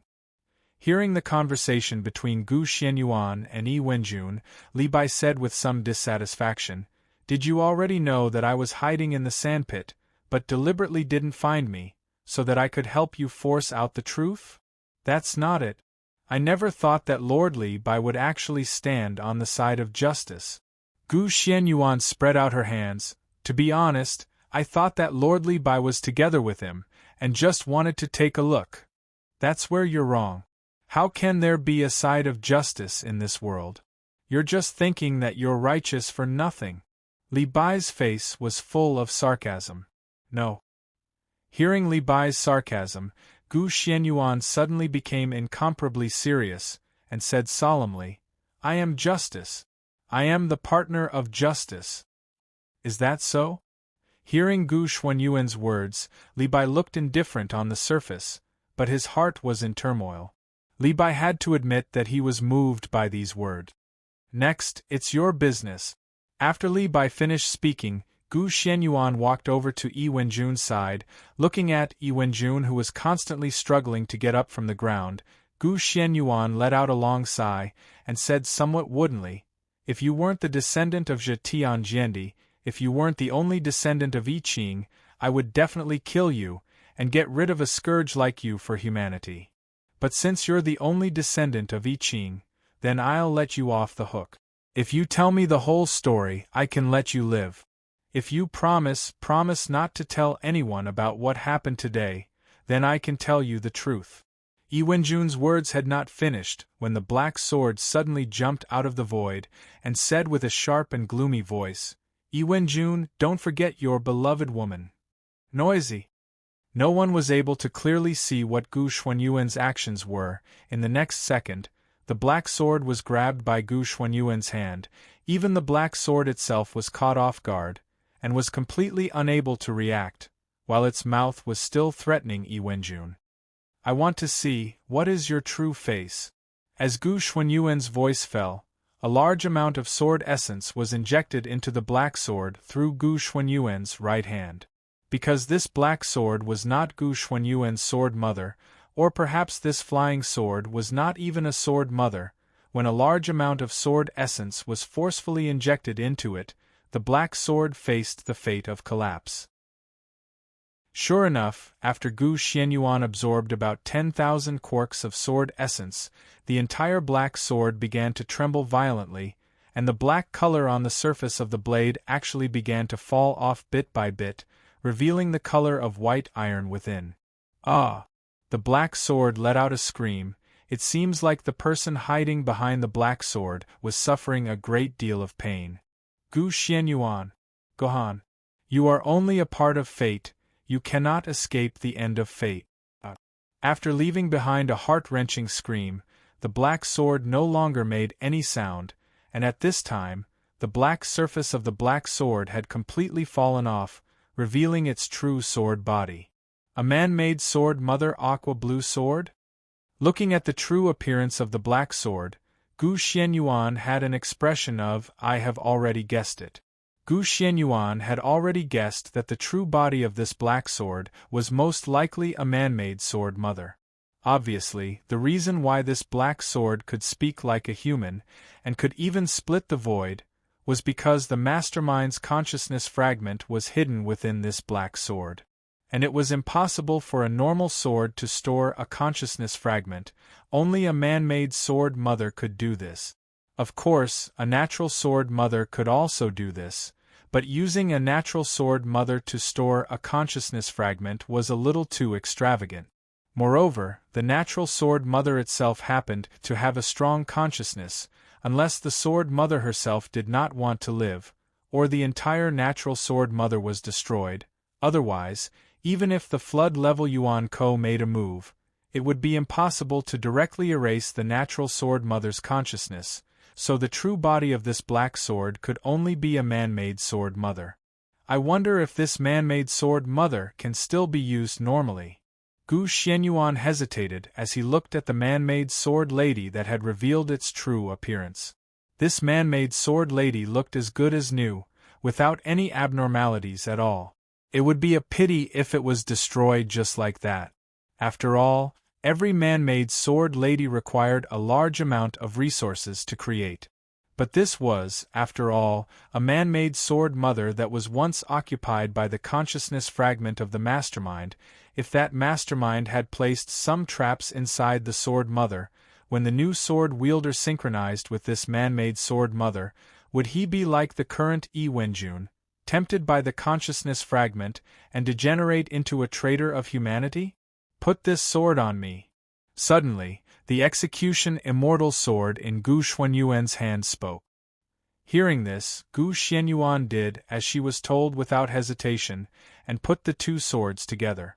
A beam of golden light entered the man-made sword lady's aqua-blue sword from the immortal vanquishing sword's body, and then exited. The immortal vanquishing sword said lightly, "There's no problem. This man-made sword lady's interior is very clean. It seems like the execution immortal sword let its consciousness walk inside this man-made sword mother." Gu Xianyuan secretly guessed. At the same time, she was even more surprised by the execution immortal sword's origin and ability. This was an ability that she had never heard of before. She had never heard of a natural-born sword mother being able to freely break through the shackles of her own body and enter another sword mother's body. Although King Yu's consciousness fragment had also done this, it was done without a sword body, and was very different from the execution immortal sword, which had not even completely synchronized with the sword mother. But since the execution immortal sword had confirmed the safety of this man-made sword mother, Gu Xianyuan believed it, and put the man-made sword mother into her dimensional pocket, preparing to find an opportunity to give it to Yuzhang City for use. After settling the matter with Black Sword, Gu Xianyuan once again directed her attention to Yi Wenjun. But at this moment, Yi Wenjun was clearly affected by Black Sword's last sentence. Her head was lowered, her body and face were tense, and she had an expression that said, "I have nothing to say." Yi Wenjun, don't forget about the woman you love. Thinking of this sentence that made Yi Wenjun shut up, Gu Xianyuan nodded thoughtfully. It was very clear that the person Yi Wenjun loved was controlled by Ming Yuan Jiandi. This was probably one of the reasons why Yi Wenjun would betray her, betray humanity, and secretly kill her. Then the crux of the problem fell on the woman Yi Wenjun loved. Who was this woman? Gu Xianyuan instinctively began to recall the time when she and Yi Wenjun had experience together, when they went to the Changyang mountain range. She, Yi Wenjun, Song Yifei, and Liu Yanling, the four of them fought side by side. Wait! A bolt of lightning struck Gu Xuanyuan's mind. She suddenly realized who the woman Yi Wenjun loved was. Chapter 1154. Yifei. Song Yifei. Is she in Mingyuan Jiandi's hands right now? Gu Xianyuan squatted down and grabbed Yi Wenjun's collar. She pulled him in front of her and asked loudly, How do you know? How do you know about Yifei?" When Yi Wenjun heard Song Yifei's name, it was as if she had eaten a mouthful of oil and vinegar at the same time. Her facial expression began to change drastically, and her facial features were almost squeezed together. Such a drastic reaction proved that Gu Xianyuan's guess was right. The woman Yi Wenjun loved was undoubtedly Song Yifei, and Song Yifei was probably under the Netherairis Sword Emperor's control right now. As for why Gu Xianyuan could guess that this woman was Song Yifei, the reason was very simple. When they were adventuring together, Gu Xianyuan noticed that Yi Wenjun's eyes were always on Song Yifei. Especially when Song Yifei acted very close to him, the sadness contained in Yi Wenjun's eyes could be easily noticed by anyone who was slightly observant. Moreover, Gohan knew very well that Song Yifei liked him. She had put all her love on him. At that time, he was Yi Wenjun's savior and he had brought Yi Wenjun to find the treasure left by his ancestor. He was too ashamed to compete for Song Yifei's love. He could only hide this love deep in his heart and reveal it inadvertently. Although Gohan had noticed this a long time ago, Yi Wenjun was still a good young man at that time. Gohan believed that as time went by, Yi Wenjun would definitely let go of his fantasies about Song Yifei. Therefore, he never dealt with these things. But now, it seemed that this love was not controlled. Instead, it became more and more intense. Of course, based on this guess, the evidence was still a bit thin. Gohan and Yi Wenjun did not have much contact. If Yi Wenjun liked another girl, then Gohan would not know. How could he be so sure that the woman controlled by Mingyuan Jiandi was Song Yifei? Of course, there were other reasons for this. Most importantly, Song Yifei's sword lady was not any other sword lady. It was the sword lady of the demonic Iris sword that belonged to the demonic Iris Sword Emperor. Back then, after Mingyuan Jiandi had betrayed the humans, she had left all of her sword ladies to the humans, except for the Emperor's sword lady. This was equivalent to her betrayal alone. Because of this and the fact that Mingyuan Jiandi rarely appeared in front of humans after becoming Yuan Ko, he rarely became enemies with humans. In fact, the dimensional rift where Mingyuan Jiandi resided could even be opened to humans, providing a zone where humans and Yuan Ko could coexist peacefully. Therefore, although the human government had reached the abyss of history with Mingyuan Jiandi, and had become the most hated traitor of the human race, Mingyuan and Jiandi had become the human race's most hated traitor. However, in reality, Mingyuan Jiandi's reputation was not bad. Humans did not insult Mingyuan Jiandi all day long. It was also because of this that Gohan had let down his guard when he found out that Song Yifei's sword lady was the Mingyuan sword. He felt that it was not a big deal and that it was just an ordinary sword lady. He could not treat the Mingyuan sword differently just because it had once been Mingyuan Jiandi's sword lady. Otherwise, he would hurt the sword lady's heart. Furthermore, the sword ladies that Mingyuan Jiandi had left behind had gradually coordinated with the other sword bearers. They got along very normally and peacefully, and nothing strange had happened in their lives. Many sword bearers had died on the battlefield for humans. However, Gu Xianyuan had neglected the Mingyuan sword. Mingyuan Jiandi's title came from the Mingyuan sword, so the Mingyuan sword definitely had a special meaning to Mingyuan Jiandi. Furthermore, ever since the Mingyuan sword had left Mingyuan Jiandi, it had never synchronized with the other sword bearers. Gohan had neglected this point at the time, but now that he thought about it, there must be a deeper meaning behind it. Perhaps Mingyuan Jiandi had hidden some shocking conspiracy in the Mingyuan sword. Even after synchronizing with the Mingyuan sword, Song Yifei's behavior was very normal. There was nothing suspicious about it, so Gohan gradually stopped thinking about it. However, 3 months after Gohan entered the Shanhai Pass, Gohan noticed that Song Yifei was stammering when he tried to contact her. He felt that something was wrong. A year and a half after entering the Shanhai Pass, Gohan realized that he had completely lost contact with Song Yifei. Although he could still call Song Yifei never responded to Gohan's calls. She would only let the beeping sound on the communicator until Gohan gave up and hung up. Unfortunately, Gohan didn't think too much about it at the time.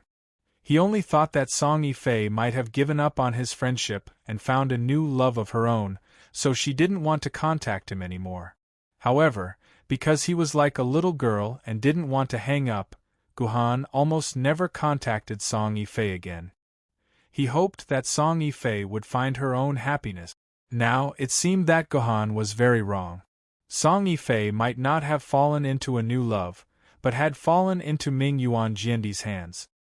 He didn't know what happened to Song Yifei to make her fall into Ming Yuan Jiandi's hands, but there was one thing he didn't doubt. The Mingyuan sword must have played an important role in this. Sigh. Gu Xianyuan sighed in her heart.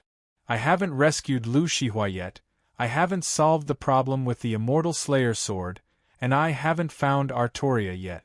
Now, I have to find a way to free Song Yifei from Ming Yuan Jiandi's hands no matter how hard I try. Gu Xianyuan said to Yi Wenjun, Don't worry, Song Yifei is my brother's good friend. I'll do my best to save her from Ming Yuan Jiandi's hands. You must tell me everything you know so that I can come up with a plan that has the highest chance of success. Haha. Unexpectedly, after hearing Gu Xuanyuan's words, Yi Wenjun let out a few dry laughs from the depths of her throat, and with a strange crying voice, she said, Yes, it's not in their hands. She's my brother's girlfriend. Oh no, your brother doesn't like Yifei at all. He likes that woman from the Lu family, right? What a joke. Yifei comes crying to me almost every night, saying that the person she loves doesn't care about her at all. But how would she know that the person I love has never cared about me? Yi Wenjun said in despair. Tears flowed out of her eyes and nostrils. It was hard to tell which were tears and which were snot. Do you know how much of a jerk your brother is? Do you know how shameless and greedy your brother is?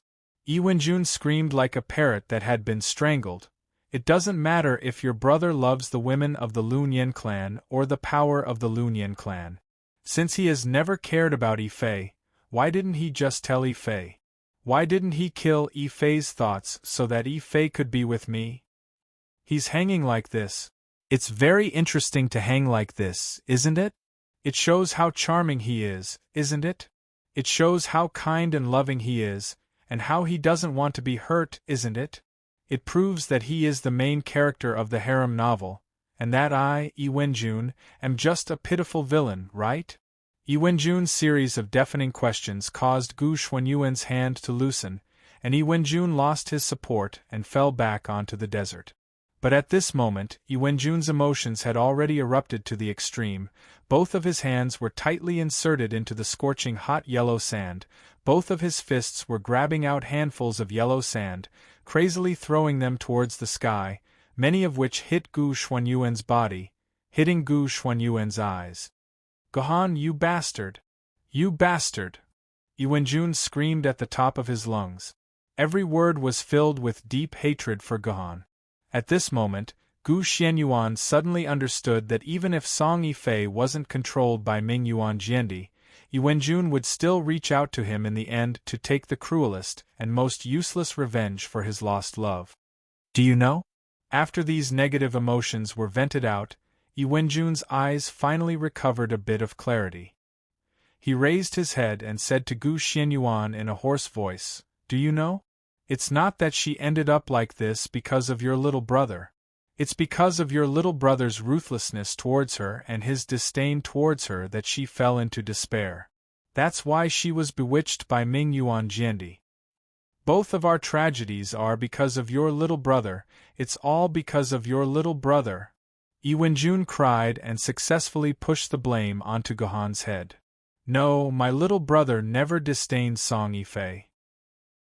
I know my little brother very well. His only obsession in life is to eliminate all Yuan Ko. At that time, if Song Yifei is still willing, my little brother will be with her, Gu Xianyuan said in a daze. It was unknown whether she was making a promise for her little brother or for herself. Destroy all of the Yuan bandits? That's the funniest joke I've ever heard in my life. Yi Wenjun's expression was incomparably mocking. Tell your little brother that instead of thinking about exterminating all of the Yuan bandits, it's better to think about how to resist the future disaster. Even if your little brother can ascend to the throne and become the emperor, he'll still be a laughable joke in the face of this disaster. Wait, what disaster are you talking about? Gu Xuanyuan's heart trembled. This was not the first time she had heard of such a saying. Many people had told her that mankind would face an unprecedented disaster. Among them, there were peerless existences like the Sword Ancestor, and there was also Flowing Time Maple, the leveler of a different world. How would I know? They've never been willing to tell me any real secrets. After saying this, Yuanjun powerlessly collapsed to the ground. She tore open her clothes and revealed her chest. She drew a circle around her heart and laughed. I won't tell you another word. You can kill me now. Chapter 1155. After hesitating for a long time, Gu Xianyuan did not kill Yuanjun in the end. This was because Gu Xianyuan did not want to see Zhetianjiandi's only bloodline end in her hands. Gu Xianyuan owed I Ching too much. Gu Xianyuan was not a saint. She would not let Yuanjun, who hated her so much and could cause her so much trouble, live freely in this world. Moreover, Yuanjun had betrayed humanity. According to human law, it would be reasonable for Gu Xianyuan to kill him. After much consideration, Gu Xianyuan decided to imprison Yuanjun for eternity. She teleported Yuanjun to the Great Formation of Trials on Changyang Mountain through the jasper ring on her finger, then controlled the formation to create a hopeless situation for Yuanjun that no sword-wielder of famed swords could ever break through. Then, she arranged for Yuanko's memory cores nearby to keep a tight watch over the hopeless situation. Of course, Gu Xianyuan also considered the possibility that the mastermind behind Yuanjun could use the Hand of the Void to save Yuanjun. Fortunately, the trial formation that I Ching created had a small formation that shielded the power of the Void. Even if it was an Emperor Sword level or a Primordial level Yuanko, it would not be able to save Yuanjun in this area. Therefore, Gu Xianyuan was sure that unless she released Yuanjun would not be able to escape or be saved. This can also be considered as your ancestral land. I hope that the ancestral land can awaken your conscience, and let you wake up in time. Gu Xianyuan finally said these words to Yuanjun, before imprisoning Yuanjun. Did you banish him into the void? Seeing Gu Xianyuan wave his hand and Yuanjun disappear inexplicably, Li Bai asked curiously. I guess so. Gu Xianyuan obviously could not explain to Li Bai about the trial formation. Seeing that Gu Xuanyuan's answer was very perfunctory, Li Bai laughed dryly and cupped his fists. Oh well, I have nothing to do with Bai anymore. Goodbye. Wait. Before Li Bai could leave, he was stopped by Gu Xianyuan again. Even Bai was used by you. What else do you want? Li Bai said unhappily. Lord Li Bai, please forgive me. About my two female friends, please tell me more details. What happened? Are they really dead? Although Gu Xuanyuan's expression was calm, but the trembling and grief in her voice could not be concealed no matter what. Sigh. What a sin. Probably hearing the emotions in Gu Xianyuan's words, Li Bai sighed and recounted the entire matter in detail from beginning to end.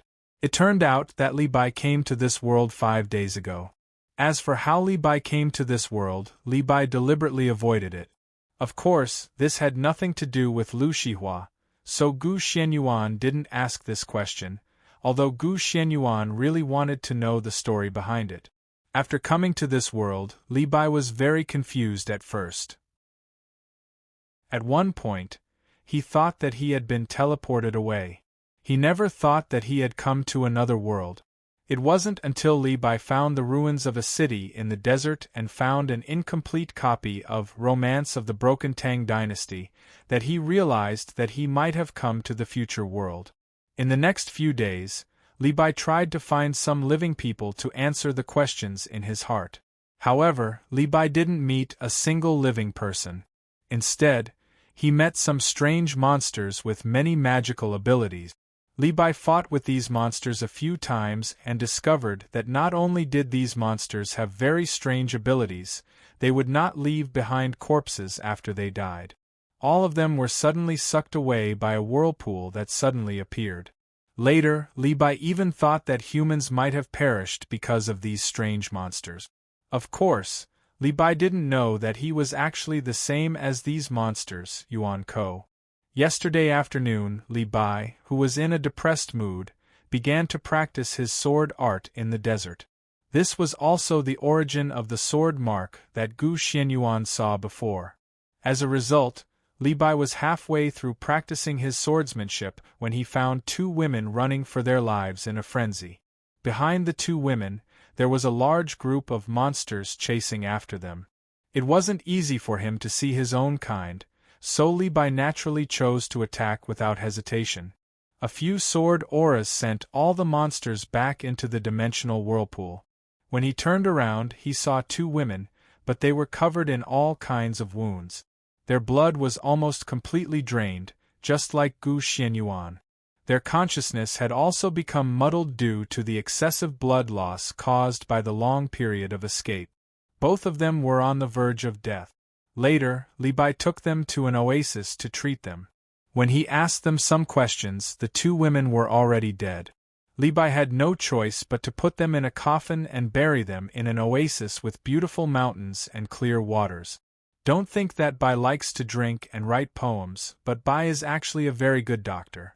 I've already looked at the pupils of these two girls, looked at their breathing, felt their heartbeats, and even took their pulse. They are really dead, so I buried them in the coffin. Li Bai might have thought that Gu Xianyuan would blame him for randomly burying people, so Li Bai specially explained to prove that he was definitely burying dead people and not living people. Wait! Gu Xianyuan keenly sensed something unusual from Li Bai's superfluous words. Say it again, how did you bury them? Didn't I say it? Li Bai repeated helplessly. I found a place with beautiful scenery and good feng shui, dug a big hole and buried them. Oh right, I also made a tombstone with iron growing in its body to ensure that they didn't suffer any grievances after they died. That's not the point. Gu Xianyuan waved her hand. You just said that you buried them in a coffin? Yes. Li Bai nodded subconsciously. Of course the dead should be placed in a coffin, what's wrong with that? No, I'm just curious, Lord Li Bai, where did you get the coffin? Don't tell me you purposely chopped down the nearby wood to make the coffin? Or, did you bring this coffin over when you transmigrated? Gu Xianyuan immediately asked. Young lady, are you joking? How could Bai bring a coffin over? Li Bai stared at Gu Xianyuan with dissatisfaction. Moreover, I'm not a carpenter, I can't do carpentry. Li Bai shook his head. Then where did this coffin come from?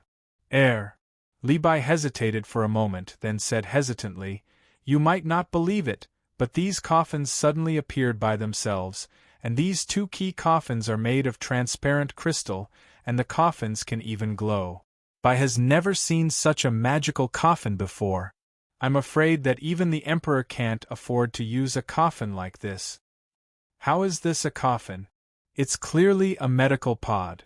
Gu Xianyuan complained in her heart, and at the same time, a sense of hope ignited in her heart. Obviously, these coffins. No, they're medical pods. These medical pods didn't appear out of thin air.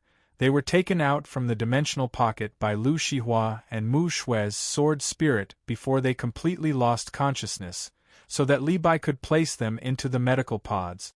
If Li Bai could place them into the medical pods at the first instance, then Lu Shihua and Mu Shui's lives could be saved. Lord Li Bai, how long did it take for the two crystal coffins to appear before you placed them in? Gu Xianyuan hurriedly asked. There was quite a bit of time. Li Bai said solemnly.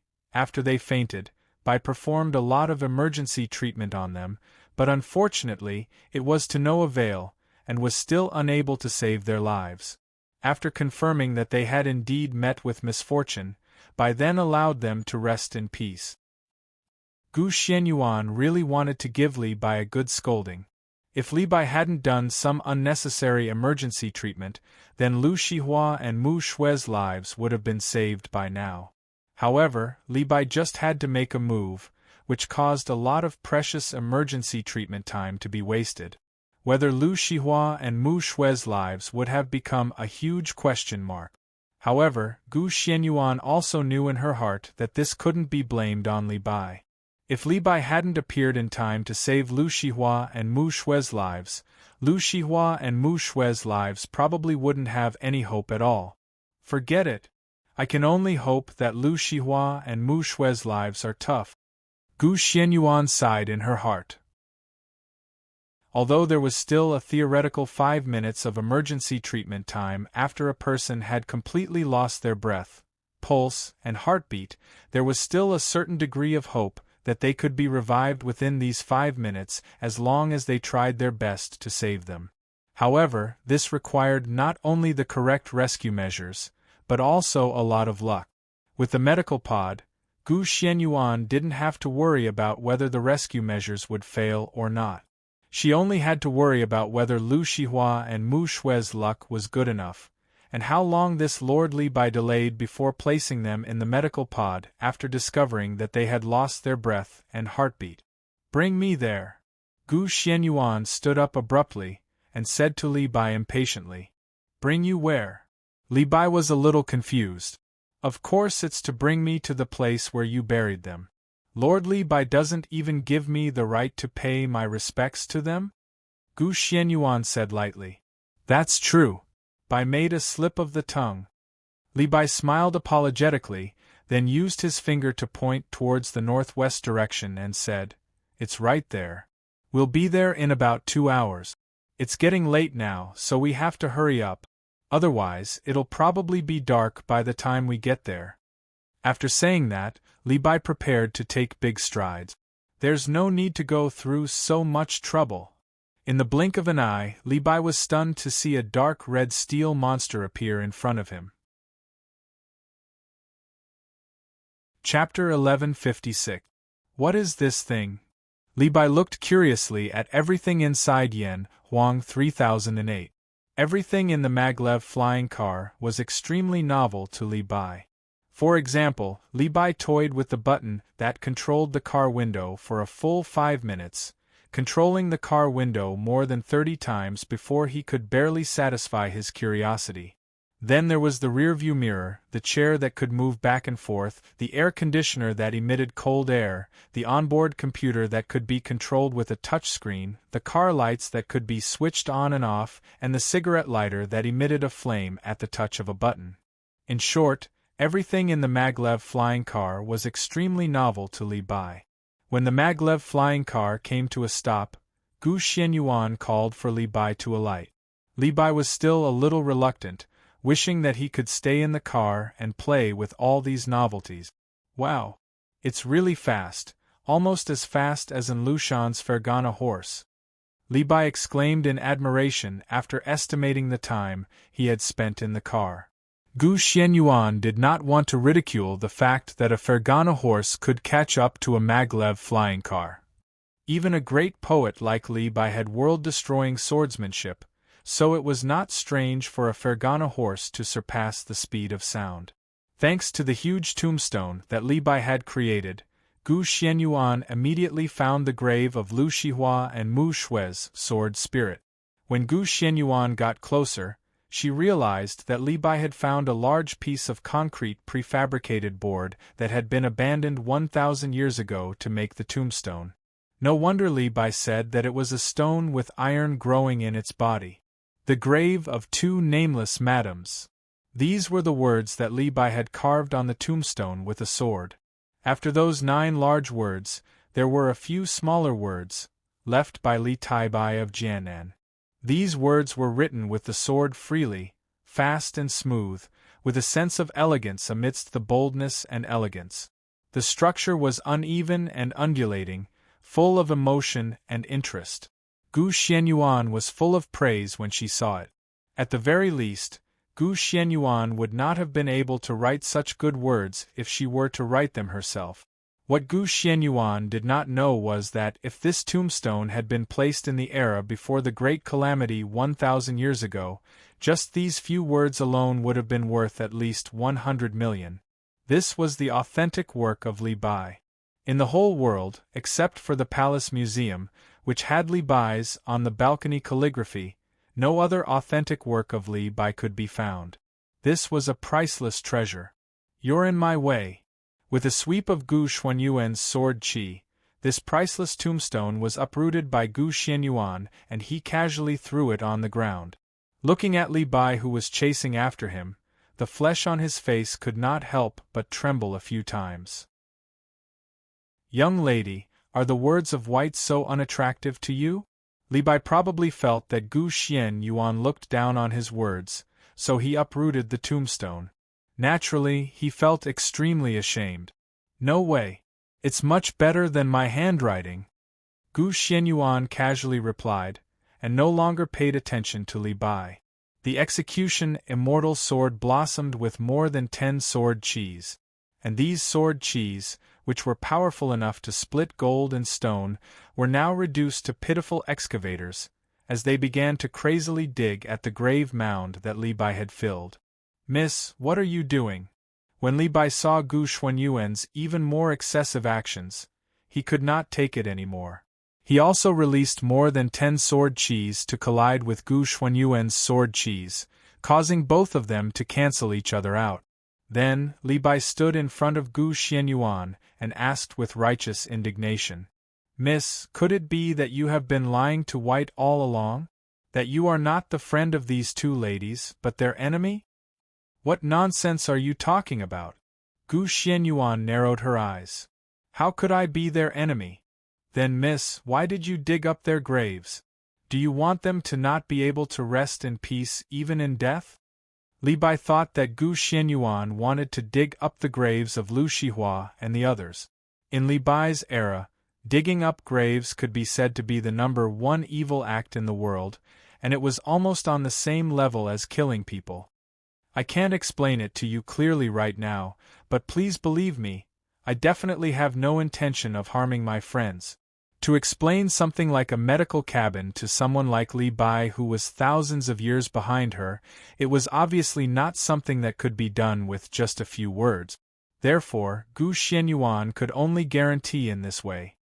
Alright, I'd like to see what you're up to. Li Bai thought for a moment, then stepped aside. This way, Gu Xianyuan could continue digging.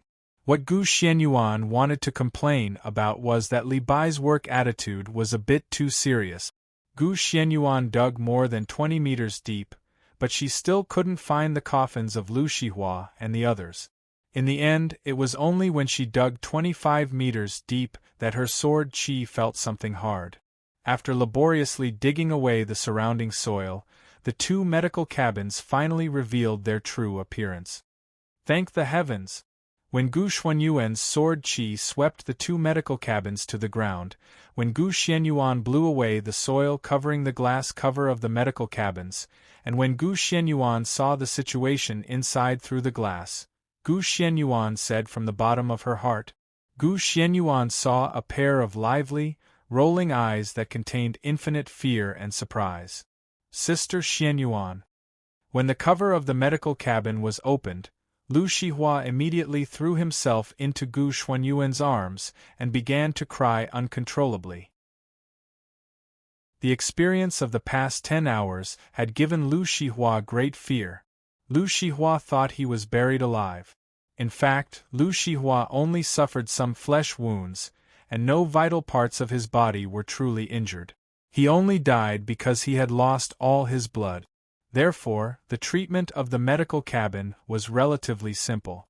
She only needed to heal Lu Shihua's wounds, quickly produce the lost blood, and at the same time find a way to awaken Lu Shihua's consciousness. Precisely because the treatment process was simple, Lu Shihua's treatment was completed after only 7 or 8 hours. At about 6 a.m. this morning, he woke up in the medical cabin. After waking up, Lu Shihua found himself in the most terrifying moment of his life. When Lu Shihua woke up and wanted to open the cover of the medical bay to leave, He was horrified to find that the medical bay's system had notified him that the cover of the medical bay could not be opened due to the immense pressure. Only then did Lu Shihua realize that the situation outside was a bit strange. At first, Lu Shihua thought it was night time, so it was dark outside of Liao City. But it was only then that Lu Shihua realized that there was something wrong with the night outside. Not only could he not see any stars or the moon, there wasn't even a faint light. This was extremely abnormal. No matter how deep the night was, there should be a trace of light. Thinking of this, Lu Shihua immediately took out his personal terminal and used the scanning function of the personal terminal to scan the surrounding environment. He was horrified to find that he was more than 20 meters underground. He was buried alive. If you put yourself in his shoes, you would know that there was nothing more terrifying than being buried alive, especially when you were trapped in a coffin. That feeling of not being able to do anything but silently waiting for death was a great fear. Under such fear, even the most optimistic person would fall into the predicament of a mental breakdown in a few hours. Just like Lu Shihua, who was trapped in the medical cabin. In the first hour after waking up, Lu Shihua could still maintain basic rationality and was trying hard to think of a way to escape from the medical cabin. From the first to the third hour after waking up, Lu Shihua had completely given up on the idea of escaping from the underground with her own strength. She began to recall her past life in an attempt to relieve the mental pressure. From the third to the fifth hour after waking up, Lu Shihua began to cry loudly. She was no longer willing to think about anything and could only cry to vent her emotions. From the fifth hour after waking up, Lu Shihua did not know how much time had passed. During this period of time, Lu Shihua was completely silent. She no longer wanted to cry, nor did she want to think about anything else. She lay quietly in the medical cabin like a real zombie. However, this was not a good thing.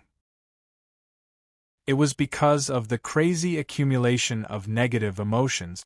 If this state continued for too long, Lu Shihua would eventually have a mental breakdown due to the excessive accumulation of negative emotions. When Lu Shihua's mental state was stretched to the extreme and was about to fall into a complete breakdown, a sudden light appeared and saved her. Like an angel, Gu Xianyuan appeared in front of her. At the moment of being rescued, Lu Shihua could no longer suppress his own emotions, and his negative emotions once again exploded forth, which resulted in the scene of Lu Shihua hugging Gu Xianyuan and crying out loud. Similarly, because his emotions exploded too intensely, Lu Shihua didn't notice a fact at all. The fact that his body wasn't covered at all, and the fact that he was just lying naked in Gu Xuanyuan's embrace. On the other side, Li Bai very considerately turned around. This could fully prove that Li Bai was a good person. So when Gu Xianyuan whispered in Lu Shihua's ear, telling her that she wasn't wearing any clothes, Lu Shihua let out an earth-shattering scream, and then hurriedly took out some clothes from her dimensional pocket, and quickly put them on. "Who is it? Who took off my clothes?" After putting on her clothes again, Lu Shihua began to look for the damned culprit. Unless it was some special circumstances, the medical pod's treatment did not require the complete exposure of one's body. Lu Shihua also remembered that although she had experienced a cruel pursuit, her clothes were still intact. Someone must have taken off her clothes after she fainted. Therefore, Lu Shihua's gaze landed on the only remaining male on the scene, which was Li Bai. Could it be that Li Bai took off Lu Shihua's clothes? This was not an impossible thing, but an extremely possible thing. Think about it, when a passionate person like Li Bai suddenly saw the fresh body of a woman who had just died after 4 to 5 days of single life, it was very normal for him to have some lewd thoughts. Anyway, this woman was already dead, and would not jump out to cause trouble for Li Bai. Li Bai could do some indescribable things with a clear conscience. Therefore, what made Lu Shihua extremely worried was whether her pure and flawless body would be ruined in the hands of this animal. Chapter 1157. Why are you looking at Bai like that? Seeing Gu Xianyuan and Hua Yi's gaze, Li Bai suddenly felt uncomfortable. He said in a righteous tone, "Looking at Bai like this is insulting my character. Bai swears to the heavens that Bai has never done such a shameless and vulgar thing." First, he denied this matter completely. Then, as if to make his words more convincing, he continued, "Back then, Bai was also the #1 romantic figure in the divine capital. Back then, the thousands of female students in the divine capital all wanted to spend a night with Bai Fenglu and gain some of his favor. Even the #1 prostitute in the divine capital, Bright Moon, offered herself to Bai and couldn't bear to part with him for a month. Also, the #1 prostitute in the divine capital, Shang Shuang, couldn't bear to part with Bai. They even spent a night with Bai in the room. Bai even wrote a poem on the spot. The moonlight in front of the bed is like frost on the ground. Bai has played with so many beautiful girls. He definitely wouldn't have any bad intentions toward these two girls, Li Bai concluded. Something had to be explained here. The Tang dynasty had two special names, Divine Capital and Divine Capital. They referred to the capital of the Tang dynasty, Chang'an, and the eastern capital, Luoyang. As for female students, it meant brothel girls. Because Xue Tao was a talented girl in the Tang dynasty, she often sang poems with the scholars of that time. The poet Wang Jian wrote, "Female students by the bridge, living in seclusion under loquat flowers. How many scholars know? It's better to lead the spring breeze." Later generations called the talented and learned prostitutes female students or female students. So this is the meaning of your poem. Gu Xianyuan couldn't help but complain. He thought that Li Bai's poem meant that he missed his hometown. He didn't expect there to be such a story. Sigh, let's not talk about what happened back then. Anyway, Bai dares to swear to the heavens that when these two girls were buried, their clothes were still intact. Bai definitely didn't touch them at all. Li Bai swore to the heavens. It's not him. I remember now. I did it myself. At this time, Lu Shihua finally remembered what had happened to him. He said shyly, "At that time, I thought I would be trapped here and die. I went crazy, and I don't know what I did. Now that I think about it, maybe I tore off my clothes at that time. If you don't believe me, look, these pieces of clothes are still in the medical cabin." Gu Xianyuan looked down and found that the torn clothes had sunk to the bottom of the medical bay. Through these shredded clothes, Gu Xianyuan could imagine the terrifying pressure Lu Shihua was under in the medical bay. "You've worked hard. It's my younger brother's fault. My younger brother left you alone in Yuzhang City and ignored you for 3 years. That's why this happened. It's all that bastard's fault. I'll definitely teach him a lesson for you." Gu Xianyuan gritted her teeth and said, these words were not only said to Lu Shihua, but also to Gohan himself. "It's not Master's fault. It's not Master's fault. He handed the sword pavilion to me, but I didn't manage it well. That's why it's like this now. It's all my fault. I've let down Master's expectations." Lu Shihua said with a face full of sincerity. It was obvious that she had really placed the blame on herself. This made Lu Shihua feel even more ashamed. What a good child. Gu Xianyuan touched Lu Shihua's head and praised. "By the way, Sister Xianyuan, how is my master? When I left, I heard that master was wanted by the Sword Committee. Is he okay now? Has he been caught by the Union of Swordsmen or the people of London? Is he safe now?" When Lu Shihua calmed down, the first thing she did was to ask about her master's current situation. It was obvious how deep the friendship was. "Don't worry, your master is fine. It's just that it's not convenient for him to show up now. He's killing Yuan Ko to kill time.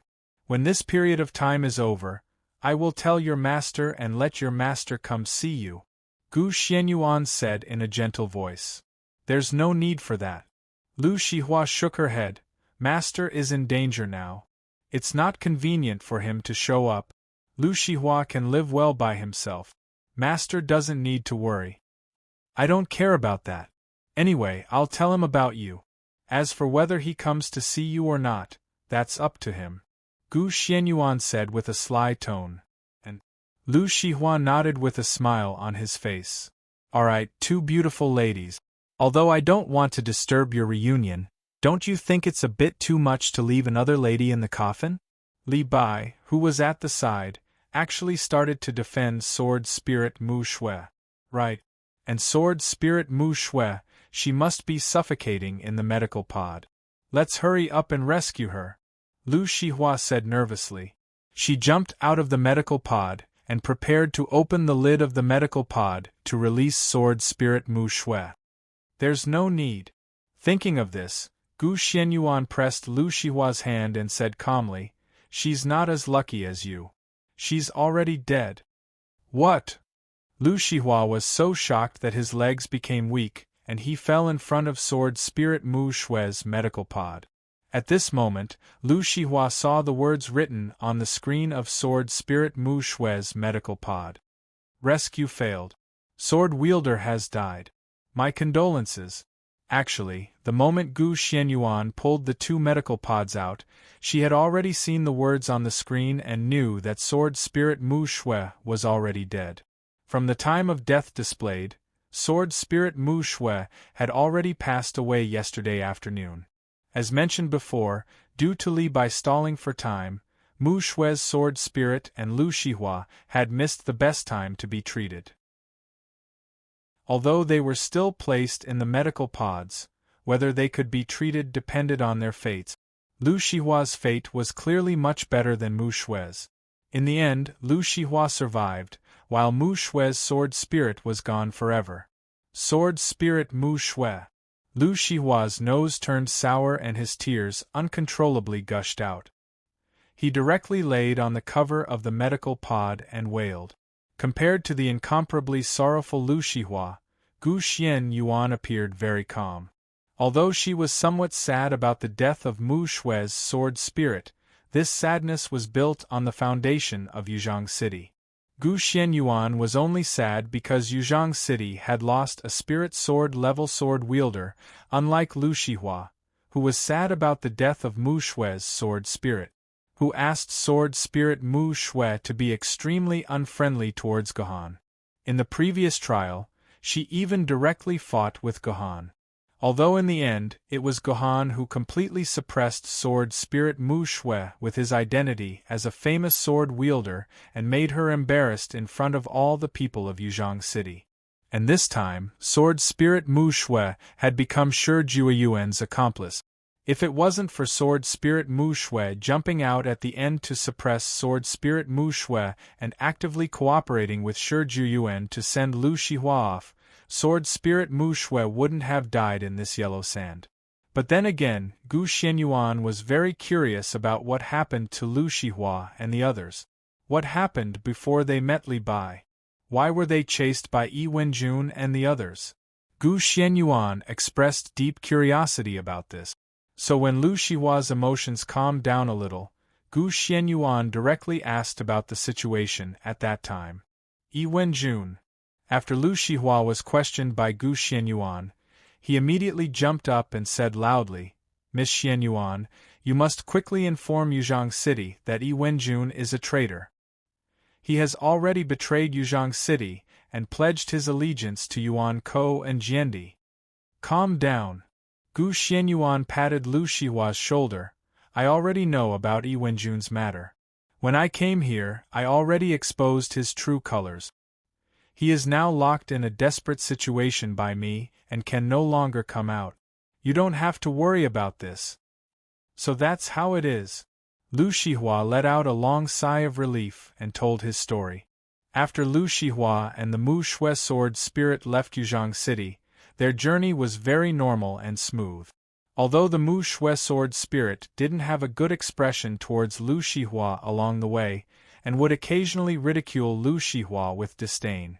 But as a spirit sword level sword wielder's elder and expert, the Mu Shui sword spirit also fulfilled the responsibility of an elder. All the battles along the way were settled by the Mu Shui sword spirit, and it was the Mu Shui sword spirit that protected Lu Shihua all the way here. But unexpectedly, a huge unforeseen event happened 4 days ago. Lu Shihua and the Mu Shui sword spirit met a human lying in a pool of blood on the way. Lu Shihua and the Mu Shui sword spirit naturally did not hesitate to go and save this human.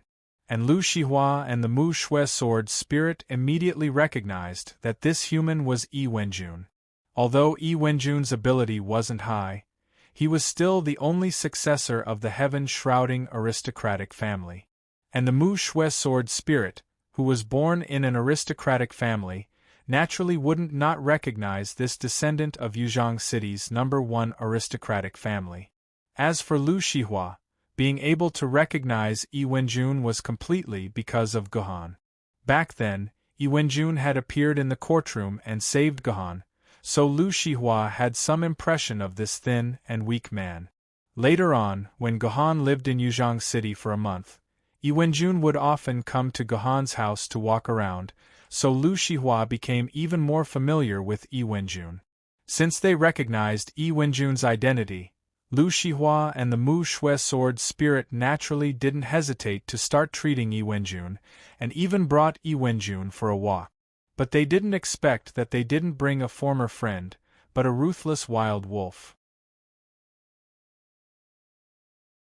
Chapter 1158. After being treated by Lu Shihua and the Mu Shui sword spirit, Yi Wenjun quickly regained consciousness. He told Lu Shihua and the others that he had joined Yuzhong City's mining team.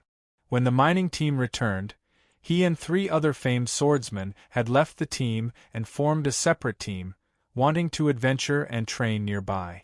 However, they didn't expect to encounter a powerful meteor-class Yuan-ko nearby. Yi Wenjun and the others weren't a match for the meteor-class Yuan-ko at all. The 3 famed sword-rank sword-bearers all died at the Yuan-ko's hands. Only Yi Wenjun, who had a treasure passed down from the heaven-shrouding sword emperor, barely managed to escape. However, because of his heavy injuries, he fell into a coma. If Lu Shihua and the others hadn't saved him, he probably would have died here.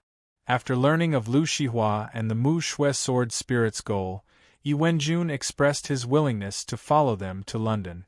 This way they could take care of each other. Lu Shihua and the Mu Shui sword spirit did not suspect anything and naturally agreed to let Yi Wenjun temporarily join the team. Afterward, Yi Wenjun secretly told Lu Shihua that if she needed help, Yi Wenjun was willing to help her stall Mu Shui's sword spirit and create an opportunity for Lu Shihua to escape. She didn't want Lu Shihua to go to London and be humiliated by the people of London and the Dragon Lion Sword Emperor. However, Lu Shihua politely refused. Lu Shihua was not stupid. He was only an ancient sword-rank swordsman. Even if she escaped the control of the Mu Shui sword spirit, where could she run to? Moreover, about 5 out of 10 Yuan-kos they met along the way were stronger than Lu Shihua. Compared to dying at the hands of Yuan-ko, being humiliated in London was not a big deal. Therefore, Lu Shihua did not agree to Yi Wenjun's suggestion. However, Lu Shihua did not suspect that Yi Wenjun had bad intentions. Later that afternoon, Yi Wenjun suddenly told Lu Shihua and the Mu Shui sword spirit that he had found a natural hot spring while adventuring nearby. The spring water was clear and emitted a strange fragrance. It was very good for the skin. He asked Lu Shihua and the Mu Shui sword spirit if they wanted to soak in the hot spring. At that time, the sky was about to turn dark, and there was no time to continue on their journey.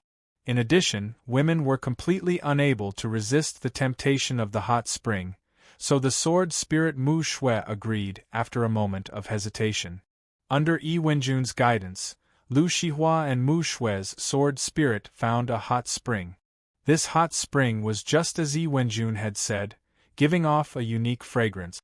However, this hot spring was not big. It was about the size of half an ordinary swimming pool.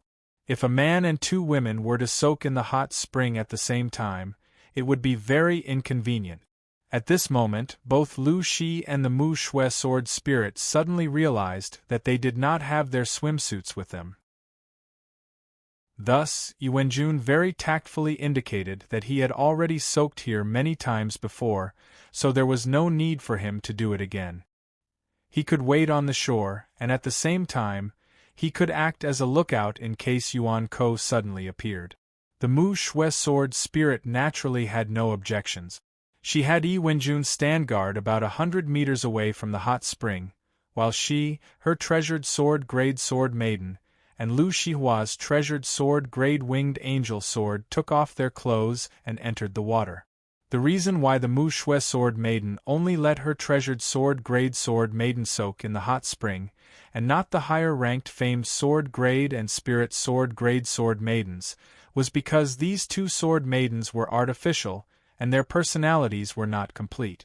Whether they soaked in the hot spring or not was meaningless to them. Thus, the Mu Shui sword maiden simply put these sword maidens into her dimensional pocket. This hot spring was indeed the best way to relieve fatigue in the world. Lu Shihua and the Mu Shui sword maiden had rushed for a long time, and after soaking in the hot spring, they felt their exhaustion disappear along with the hot spring. They would feel a little drowsy if they didn't go in, and the Mu Shui sword maiden directly fell asleep in the hot spring. Since Wenjun was keeping watch, they were not worried that Yuan Ko would suddenly appear. This soak lasted for 4 to 5 hours. When Mu Shui and Lu Shihua felt that their skin couldn't take it anymore, they hurriedly climbed out of the hot spring. It was only at this time that these two careless women were shocked to find that all the clothes they had left on the shore were gone. The worst part was that the Mu Shui sword maiden had taken off her dimensional pocket out of habit when she bathed, and most of her sword maidens were directly placed in her dimensional pocket. Apart from the treasured sword-grade sword maiden that had soaked in the hot spring with her, the Mu Shui sword maiden had instantly lost all of her belongings. Fortunately, Lu Shihua firmly remembered the important points that her master Gohan had taught her to always remember. One of them was that the sword wielder must always carry their personal terminal and dimensional pocket with them at all times. These two were things that the sword wielder absolutely could not lose. Thus, Lu Shihua had always been soaking in the hot spring with her dimensional pocket. Fortunately, Lu Shihua and the Mu Shui sword maiden still had clothes to wear. Otherwise, the two of them would have to run around naked in the desert. After they had put on their clothes, they immediately began to look for Wenjun, who was in charge of watching over them, to ask him where their clothes had gone. At that time, Lu Shihua and the Mu Shui sword maiden had never thought that Wenjun might have betrayed humanity. In the end, they searched around the hot spring for an entire day, but they still could not find any trace of Wenjun. Even then, aside from a little suspicion, they still did not consider that Wenjun had purposely disappeared. They suspected that Wenjun had encountered some powerful Yuan Ko, and was taken away by Yuan Ko before he could warn them. Of course, the reason was very hard to explain. If this Yuan Ko was so powerful that he could take away Wenjun, who was a famed sword-level sword wielder, without anyone noticing, then why didn't he take Lu Shihua and the Mu Shui sword maiden as well? Moreover, this Yuan Ko wouldn't sneakily take away Lu Shihua and the Mu Shui sword maiden's clothes. Did Yuan Ko have any perverted fetishes? The Mu Shui sword maiden was about to go crazy. It didn't matter if the other things were lost, the Mu Shui sword maiden didn't feel the pinch. Only his famed sword-grade sword lady and spirit sword-grade sword lady were left. These were the lifeblood of a sword wielder. Losing these two sword ladies, the Mu Shui sword spirit would once again become a treasure sword-grade sword wielder. This was something that the Mu Shui sword spirit absolutely could not accept. After discussing for a while, the Mu Shui sword maiden decided to directly head to the nearest Lan City ruins. That was the only gathering point nearby where human sword wielder would gather on a large scale. Perhaps they could find other human sword wielder and obtain their help. There was another huge reason for heading to the Lan City ruins.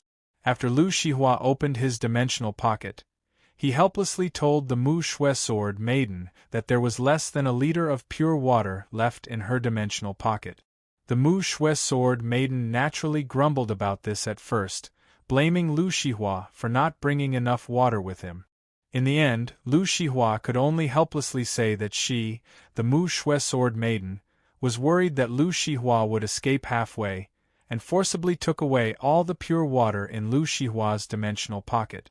The Mu Shui Sword Maiden felt that as long as there was no water in Lu Shihua's dimensional pocket, even if Lu Shihua escaped, he would die of thirst in the desert. It was for this reason that Lu Shihua's maglev flying car was also taken away by the Mu Shui Sword Maiden.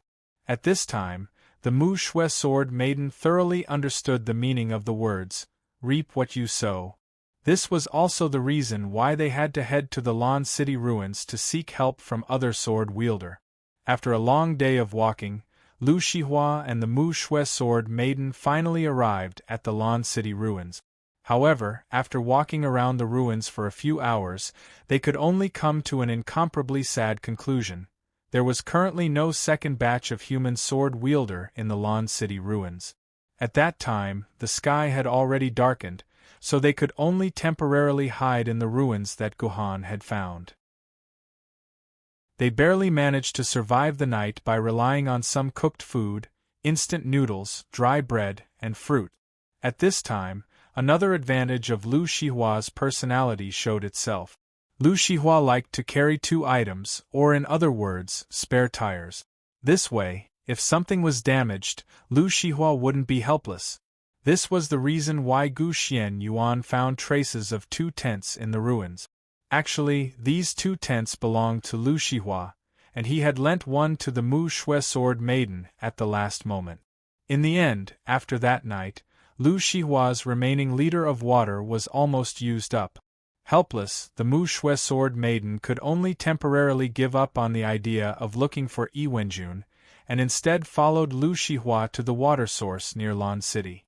They had to first find enough water to sustain their lives. Lu Shihua was indeed worthy of being Guhan's disciple. Even the path of finding the oasis was the same as Guhan's plan.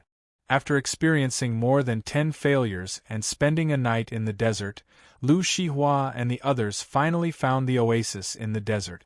The moment they saw the oasis, the Mu Shui Sword Maiden impatiently ran over and fiercely drank a large mouthful of water to quench her incomparably parched lip. Lu Shihua first drank the last bit of purified water in the sword bottle, then found a container and filled it with enough water for them to drink. However, just as Lu Shihua put the water into his dimensional pocket, the Mu Shui Sword Maiden, who had rushed to drink the water from the oasis, suddenly fainted in front of Lu Shihua. At this time, Lu Shihua realized that there might be a big problem with the water. However, it was already too late. The Mu Shui Sword Maiden had already fainted. It was also at this time that the mastermind, Yi Wenjun, finally jumped out. The first thing he said was to tell Lu Shihua, "If you don't want the 2 of you to die here, then pass the position of Yuzhang City's Sword Pavilion Master to him." It turned out that Yi Wenjun's ultimate goal was to become Yuzhang City's Sword Pavilion Master. Chapter 1159. This guy is delusional. Does he think that you can pass the position of Sword Pavilion Master to him with just a few words? Doesn't this require the people of Yuzhang City to accept? He's taking it for granted. Hearing Lu Shihua's words, Gu Xianyuan said angrily. However, Lu Shihua's expression turned extremely ugly after hearing that. He lowered his head and said in self-blame, "Actually, it's all my fault. If Master hadn't gone against the majority's opinion and passed the position of Sword Pavilion Master to me, he wouldn't have had such an illusion." Lu Shihua's words sounded like he was blaming himself, but in reality, it was a slap to Gu Xuanyuan's face. Or rather, it was a slap to Guhan's face.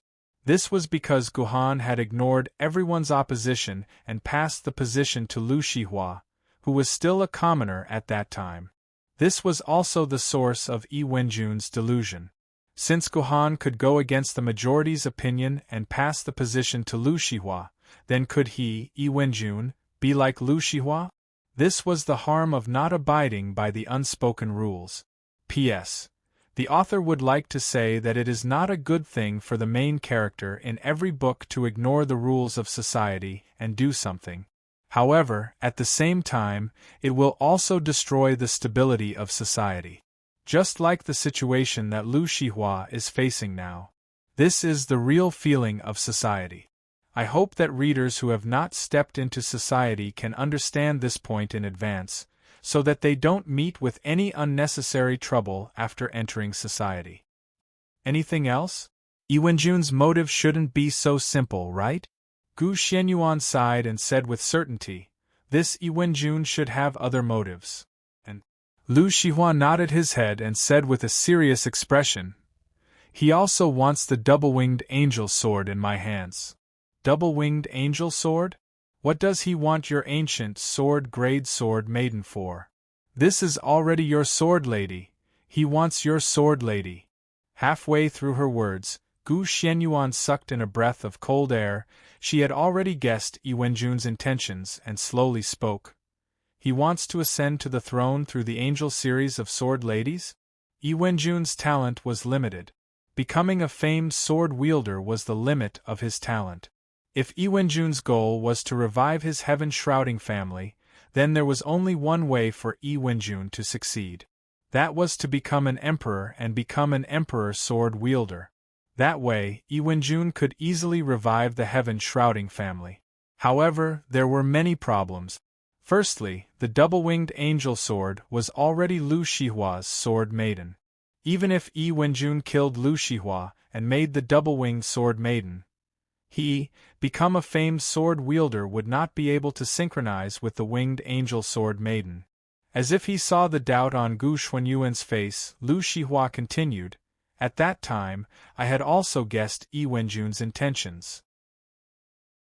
I also told him that he was already a famed sword-rank swordsman, and that he would not be able to follow my path. Moreover, only people with the angel bloodline could synchronize with the angel sword, so he would not be able to succeed. But Yi Wenjun didn't listen to me at all. Instead, his face was full of confidence. I don't understand where he got the confidence to do this. Lu Shihua said in confusion. It's not that he has a way, but Mingyuan Jiendi has a way. Gu Xianyuan let out a long sigh. Mingyuan Jiendi can be said to be the longest living Jiendi in this world. She is also the Jiendi who understands sword wielder the best. Perhaps she can find a way to forcefully synchronize with them. Lu Shihua nodded thoughtfully, evidently agreeing with Gu Xuanyuan's guess. However, Lu Shihua did not know that there was another guess in Gu Xuanyuan's heart. I'm afraid that Ying Zheng has something to do with it. After all, he knows about the sword maiden grafting technique. Moreover, he has also improved the sword maiden grafting technique. He has already improved the method to forcefully seize the sword maiden of the sword wielder when the sword wielder and the sword maiden have already synchronized successfully. If that's the case, then wouldn't that mean? Thinking of this, Gu Xuanyuan's body suddenly broke out in a cold sweat. If Ying Zheng really succeeded in researching this sword maiden grafting technique, then wouldn't it mean that Ying Zheng could seize the sword maiden of any sword wielder at will, and then transfer the sword maiden to his loyal subordinates? If that was the case, then the greatest catastrophe of mankind was about to arrive. Understanding this point, Gu Xianyuan could not wait to rush to Yanjing City and have a big fight with Ying Zheng. She wanted to thoroughly find out what this person was hiding in the dark. But Gu Xianyuan quickly gave up this idea. Not to mention whether he was currently a match for Ying Zheng and the underground forces that Ying Zheng had hidden for more than 1,000 years. Even if he could win, it would inevitably be a long and drawn-out war. Moreover, Gu Xianyuan still had the hidden danger of the execution immortal sword. Before solving the problem of the execution immortal sword, Gu Xianyuan could not go find trouble with Ying Zheng. If Ying Zheng really has such an intention, then it must be a conspiracy that cannot tolerate even the slightest carelessness. Ying Zheng will need a lot of time to prepare. I hope that the next few months can pass peacefully. Gu Xianyuan could only make such a helpless decision. Then what happened? Gu Xianyuan then asked Lu Shihua, "What happened after that?" "Later, Yi Wenjun wanted to forcibly take me away. Naturally, I was no match for Yi Wenjun. I was about to be controlled by Yi Wenjun. At that time, I had already made up my mind that if I fell into Yi Wenjun's hands, then I must commit suicide on the spot. This way, I might be able to disrupt Yi Wenjun's plan," Lu Shihua said in a tragic tone. Clearly, this was Lu Shihua's true thoughts. Lu Shihua had already decided to commit suicide. However, Yi Wenjun had forgotten that the sword spirit Mu Shui's treasure sword Maiden was the 5 Poisons Sword Lady. And the 5 Poisons Sword Lady's sword scar contract had the effect of alleviating the poison in her sword wielder. Lu Shihua continued, "In Yi Wenjun's original plan, the poison he used should have been enough to kill the sword spirit Mu Shui. However, the sword spirit Mu Shui managed to pull through. Just as I was about to be captured by Yi Wenjun, the sword spirit Mu Shui saved me. Although the sword spirit Mu Shui was a spirit sword tier sword wielder, she was only left with the treasure sword Maiden. Furthermore, her body was also affected by the poison, so the circulation of her sword essence was not very smooth. Therefore, even if I joined forces with the sword spirit Mu Shui, we were still no match for Yi Wenjun. We could only reluctantly not fight or retreat. Later on, Yi Wenjun found a black sword. That black sword could actually fight with us in the air without anyone using it. Later on, Yi Wenjun even summoned a large group of Yuan Ko. The sword spirit Mu Shui and I were completely no match for him. We could only run for our lives. Because we discovered a sandstorm in the distance, we planned to sneak into the sandstorm and borrow the power of the sandstorm to escape." Lu Shihua's words were said very calmly, but the tragedy in them was incomparable. Lu Shihua had taken the initiative to enter the sandstorm. Admittedly, she could have let the powerful sandstorm sweep her up and borrow the power of the sandstorm to escape, but how many people in history could survive a sandstorm? Later on, I discovered that it wasn't a sandstorm, but a white-clothed man practicing his sword. The sandstorm we saw was all the sword chi of the white-clothed man. Later on, we were saved by the white-clothed man. But at that time, I was about to faint and didn't have the strength to talk to the white-clothed man. I could only use the last bit of my will to throw out the 2 medical pods in my dimensional pocket. I didn't expect that when I opened my eyes again, I would already be buried underground. At this point, Lu Shihua finally finished narrating her experience. At the same time, she realized that the white-clothed man in front of her and Gu Xianyuan should be the white-clothed man who had saved her. "Big Sister Xianyuan, is this your boyfriend?" Lu Shihua's head twitched, and she suddenly asked this question. Cough cough. "What nonsense are you talking about? By he is innocent." Li Bai's face turned red, and without waiting for Gu Xianyuan to explain, he took the initiative to say this. But Li Bai's rebuttal sounded more like a kind of acknowledgement. "What nonsense are you talking about? He is Li Bai, a Yuan Ko." Gu Xianyuan fiercely glared at Lu Shihua. "Yuan Ko." Hearing this, Lu Shihua panicked, and was about to grab her 2-winged angel sword, but she was stopped by Gu Xianyuan. "This Lord Li Bai is a little strange. He seems to be a free agent, don't use force for now." Lu Shihua obediently responded, and no longer made threatening gestures. But after explaining to Lu Shihua, Gu Xuanyuan's heart surged with a trace of doubt. In fact, this doubt had long been on Gu Xuanyuan's whereabouts. Lu Shihua didn't know the specific situation of Li Bai, but Gu Xianyuan knew that Li Bai had actually just transmigrated to this world. According to the common knowledge that Gu Xianyuan knew, any Yuan Ko who had just arrived in this world would be polluted by filth, and would instinctively be the enemy of humans. This Yuan Ko, why did this Li Bai not seem to be affected at all, and instead seemed like a normal human? "Why are you looking at me? Is there anything strange about me?" Li Bai noticed that Gu Xuanyuan's gaze suddenly fell on him, and immediately felt goosebumps all over his body, Even his voice became a little bashful. "Lord Li Bai, can I trouble you to take off your clothes?" Gu Xianyuan suddenly popped out such a sentence, causing Li Bai to turn pale with fright. "What are you trying to do?" Li Bai tightly hugged his upper body. "I am a poet with principles. I will not be tempted by your beauty, although you are indeed very beautiful." Noisy! Gu Xuanyuan's violent sword qi directly struck Li Bai's body, and Li Bai's clothes were instantly torn into pieces. Chapter 1160.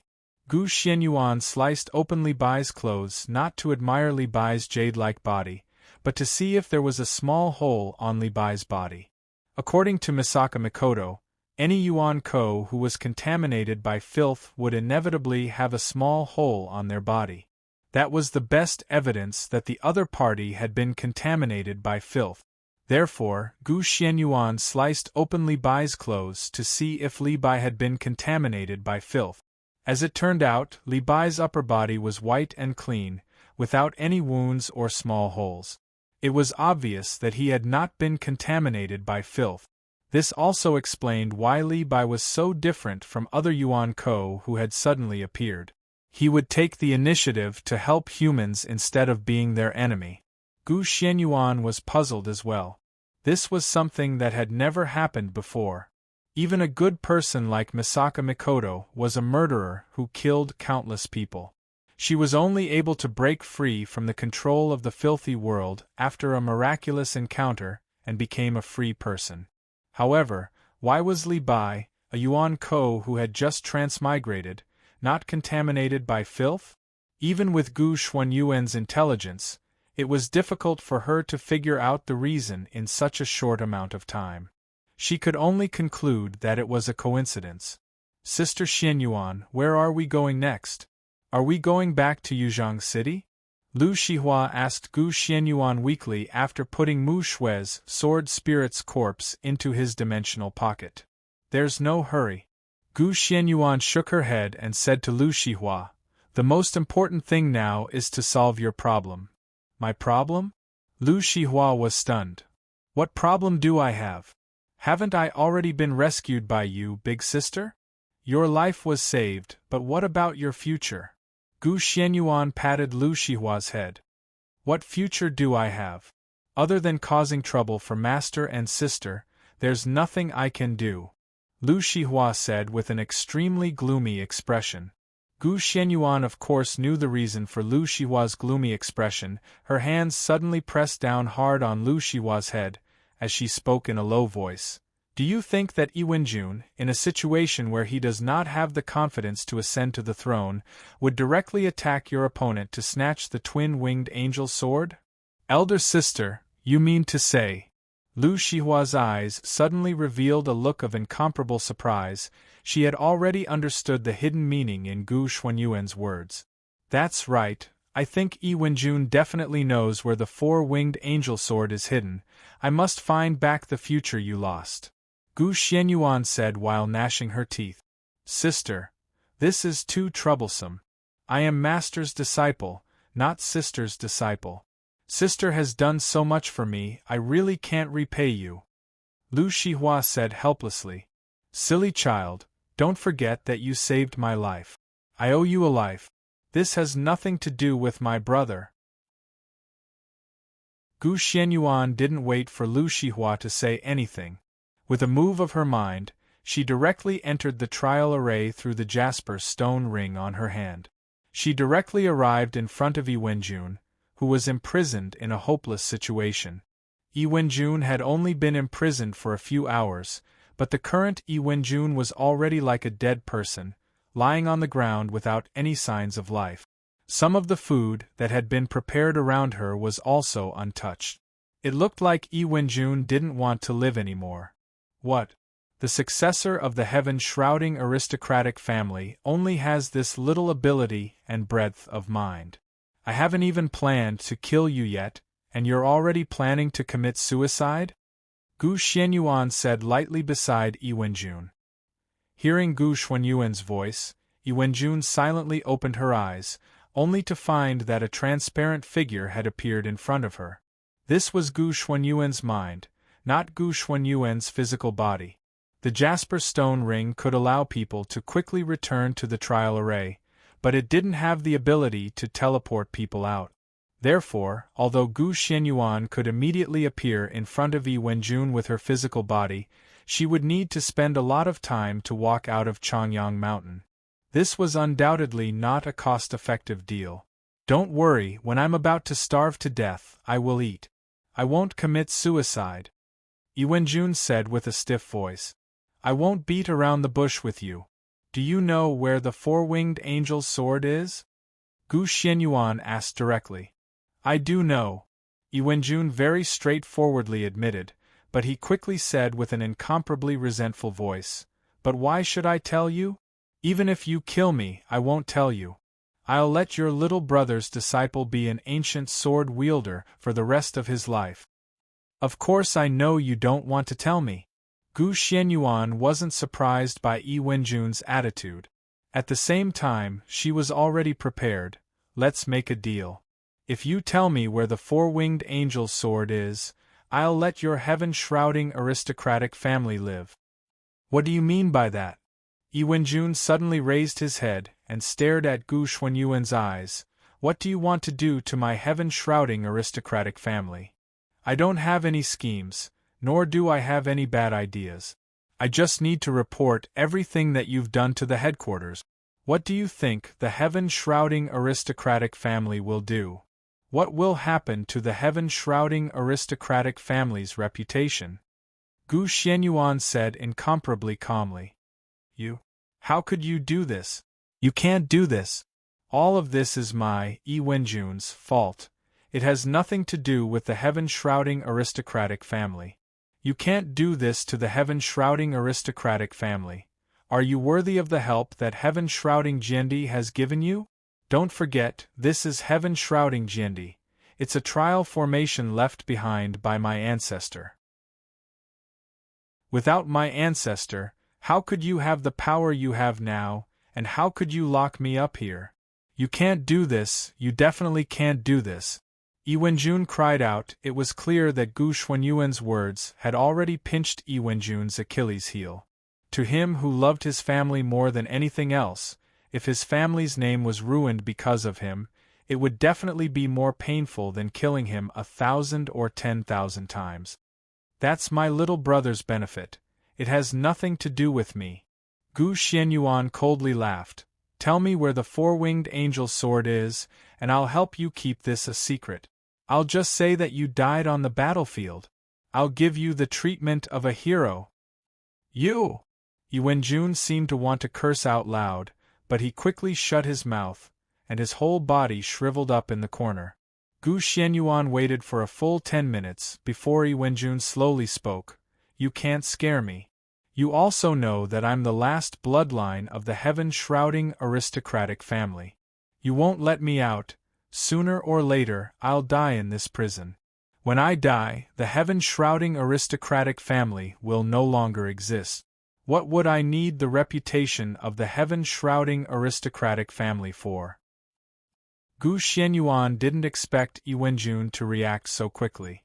Just as Gu Xuanyuan was pondering whether he should take out Yi Wenjun's DNA and help him create a descendant through artificial insemination to give him hope, Yi Wenjun immediately said, I still have one more request. If you can agree to it, I'll tell you the location of the four-winged angel's sword. Tell me, as long as it's a reasonable request, I'll agree to it. Gu Xuanyuan nodded. I have an illegitimate child. Yi Wenjun immediately revealed a shocking secret. My heart is already completely on Yi Fei, so I've always been unwilling to admit that this child has a mother. But now I can't admit it. He's the last bloodline of the heaven-shrouding aristocratic family. Promise me, as long as you're willing to help me take care of my child, give him a bright future, and let him revitalize the heaven-shrouding aristocratic family, I'll tell you where the four-winged angel's sword is. A reasonable request. I promise you. Gu Xuanyuan didn't hesitate at all. Good. I believe you too. Yi Wenjun actually had no other choice but to trust Gu Xianyuan, so he straightforwardly gave the answer that Gu Xianyuan wanted. The four-winged angel's sword is now in Glastonbury, but you know what kind of place it is. Whether or not you can get the four-winged angel's sword will depend on your own ability. Glastonbury. Gu Xianyuan didn't expect that the last thing Yi Wenjun told him would be a place like this. This made Gu Xianyuan feel all sorts of emotions, as well as the wonders of fate. You're saying that the four-winged angel's sword is now in Glastonbury's St. Arthur Church? Yes. It's right there. Yi Wenjun nodded very seriously. Understood. Gu Xianyuan looked at Yi Wenjun, who was like a dead person, and couldn't help but feel a surge of sympathy in her heart. However, she couldn't forgive Yi Wenjun for the sins he had committed, so she could only say faintly, "Other than that, do you have any other instructions?" "No." Yi Wenjun shook his head. "What about your child?" Gu Xianyuan said again, "Don't you have anything to say to that illegitimate child of yours?" Yi Wenjun's expression finally changed. After hesitating for a long time, he finally said, "Tell him that his father was just an ordinary person. He went out to fight normally and died normally in the desert. Let him only remember one sentence for the rest of his life." "What sentence?" "Light comes from the sun, darkness comes from the heart." This was probably the most philosophical sentence Yi Wenjun had ever said in his life. However, Gu Xianyuan had already gotten the answer she wanted. Her ghost-like body instantly turned into a puff of green smoke and disappeared without a trace. Her consciousness returned to her body again. She touched Lu Shihua's head and said with a strange expression, "Let's go. Finish the task you didn't complete, and the two of us will go to London." Chapter 1161. Glastonbury was a name that very few people knew before the apocalypse. However, after the apocalypse, Glastonbury became widely known.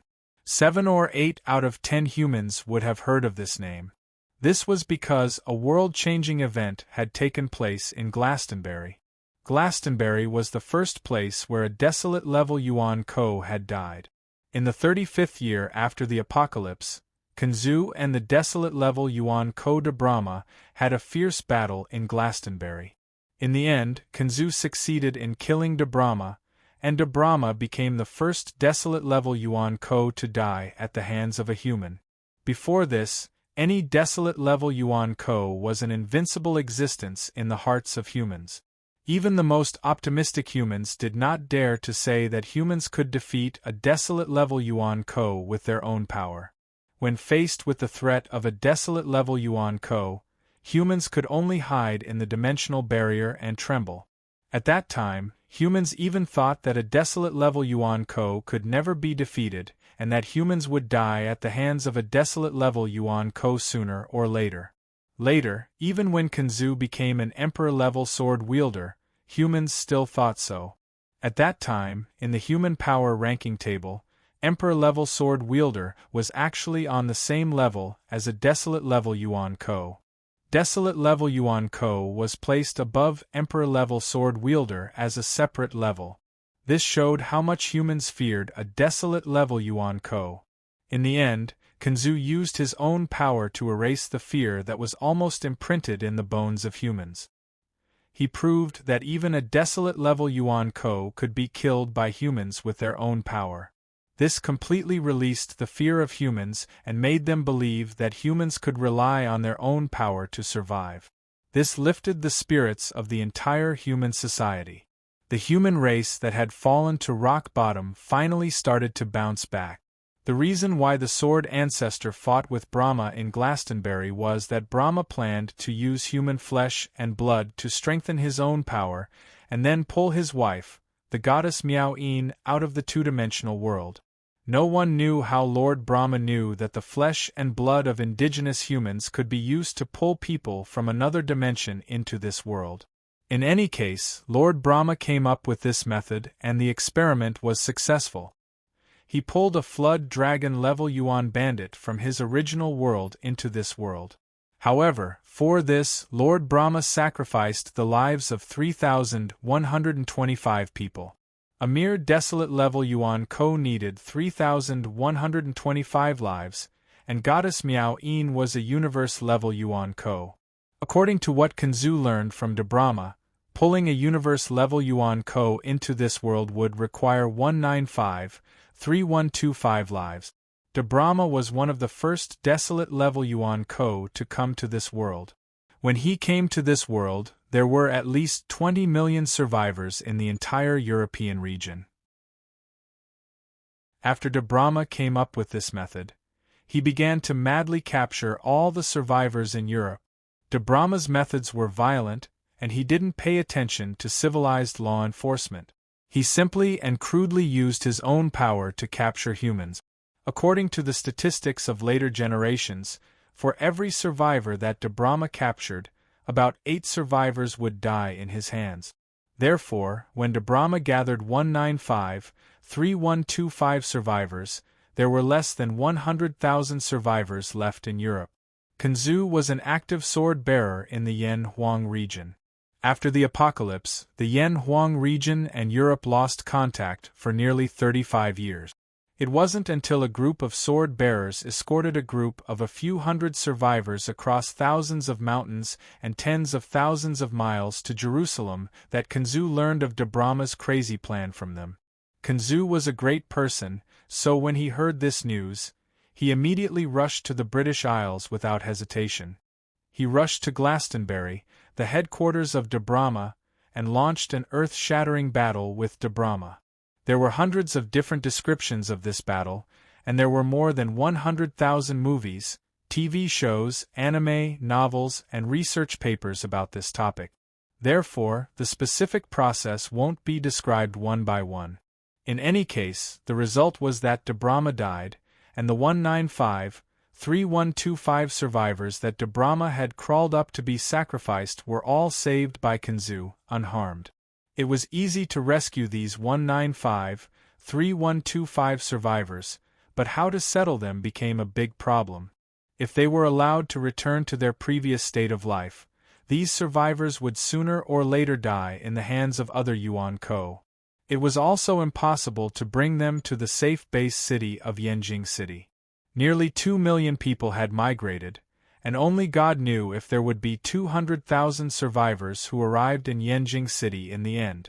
After careful consideration, Kunzu decided to follow the example of Yanjing City and Jerusalem City and build the third base city of mankind on the ruins of London City in the English Isles. P.S. It seems that in the previous chapters, it was specifically said that the 3 base cities built by Kunzu were Yanjing City, Jerusalem City, and which city? But the author is retarded. He can't remember now. After flipping through the previous chapters, he can't find this setting. He only vaguely remembers that it should be London City. If it's not this city, please don't slap me in the face. As a result, Kunzu stayed in the British Isles for 3 years. While protecting these survivors, he was also responsible for the construction of the entire London Bay City, and these nearly 2 million survivors became the first natives of London Bay City. At this point, the 3 Bay cities built in the era of Kunzu had basically all appeared. This was also one of the great contributions made by Kunzu to mankind, which was praised by later generations. The topic returned to Glastonbury. Because of that horrible experience, Glastonbury once became a forbidden area in the hearts of the people of London, but because it was close to London, Glastonbury once became a safe zone without Yuan Ko. But then there was a huge change. About 600 or 700 years ago, the Palace of Valhalla once commanded a major attack on London. Later, the attack failed and London launched a counterattack. Most of the Yuan Ko retreated to Glastonbury. Just as these Yuan Ko were about to be completely annihilated by London, one of the 3 desolate-level Yuan Ko of the Palace of Valhalla, Confucius, appeared. Confucius easily suppressed the heavily injured Emperor sword-level swordsman of London. Helplessly, London could only give up on the counterattack, and Glastonbury was completely controlled by the Palace of Valhalla. It became a large stronghold used by the Palace of Valhalla to suppress London. Many Yuan Ko from the Palace of Valhalla occupied the stronghold all year round. Even London could not do anything about this stronghold for a while. They could only silently accept the existence of such a large Yuan Ko stronghold about 200 kilometers away from their own base city. However, it was worth mentioning that before the apocalypse, Glastonbury was actually a very famous place among the 2D people. This was because there was a tomb there. It was the tomb of King Arthur of England, also known as Artoria Pendragon. More accurately, it was a cenotaph. According to Yi Wenjun's confession, the missing four-winged angel sword was in the Glastonbury stronghold of the Palace of Valhalla. Yi Wenjun did not say why the four-winged angel sword was in the Glastonbury stronghold. However, the four-winged angel sword was stolen by sword immortal Tian Hong. Along with the four-winged angel sword, a tenth of the sword ladies in Yanjing City's sword tower were also stolen. In that case, Gu Xianyuan could speculate that apart from the four-winged angel sword, the other sword maidens lost in Yanjing City were very likely hidden in the Glastonbury stronghold. What happened to sword immortal Tianheng was also very likely planned by the Martyr's Palace.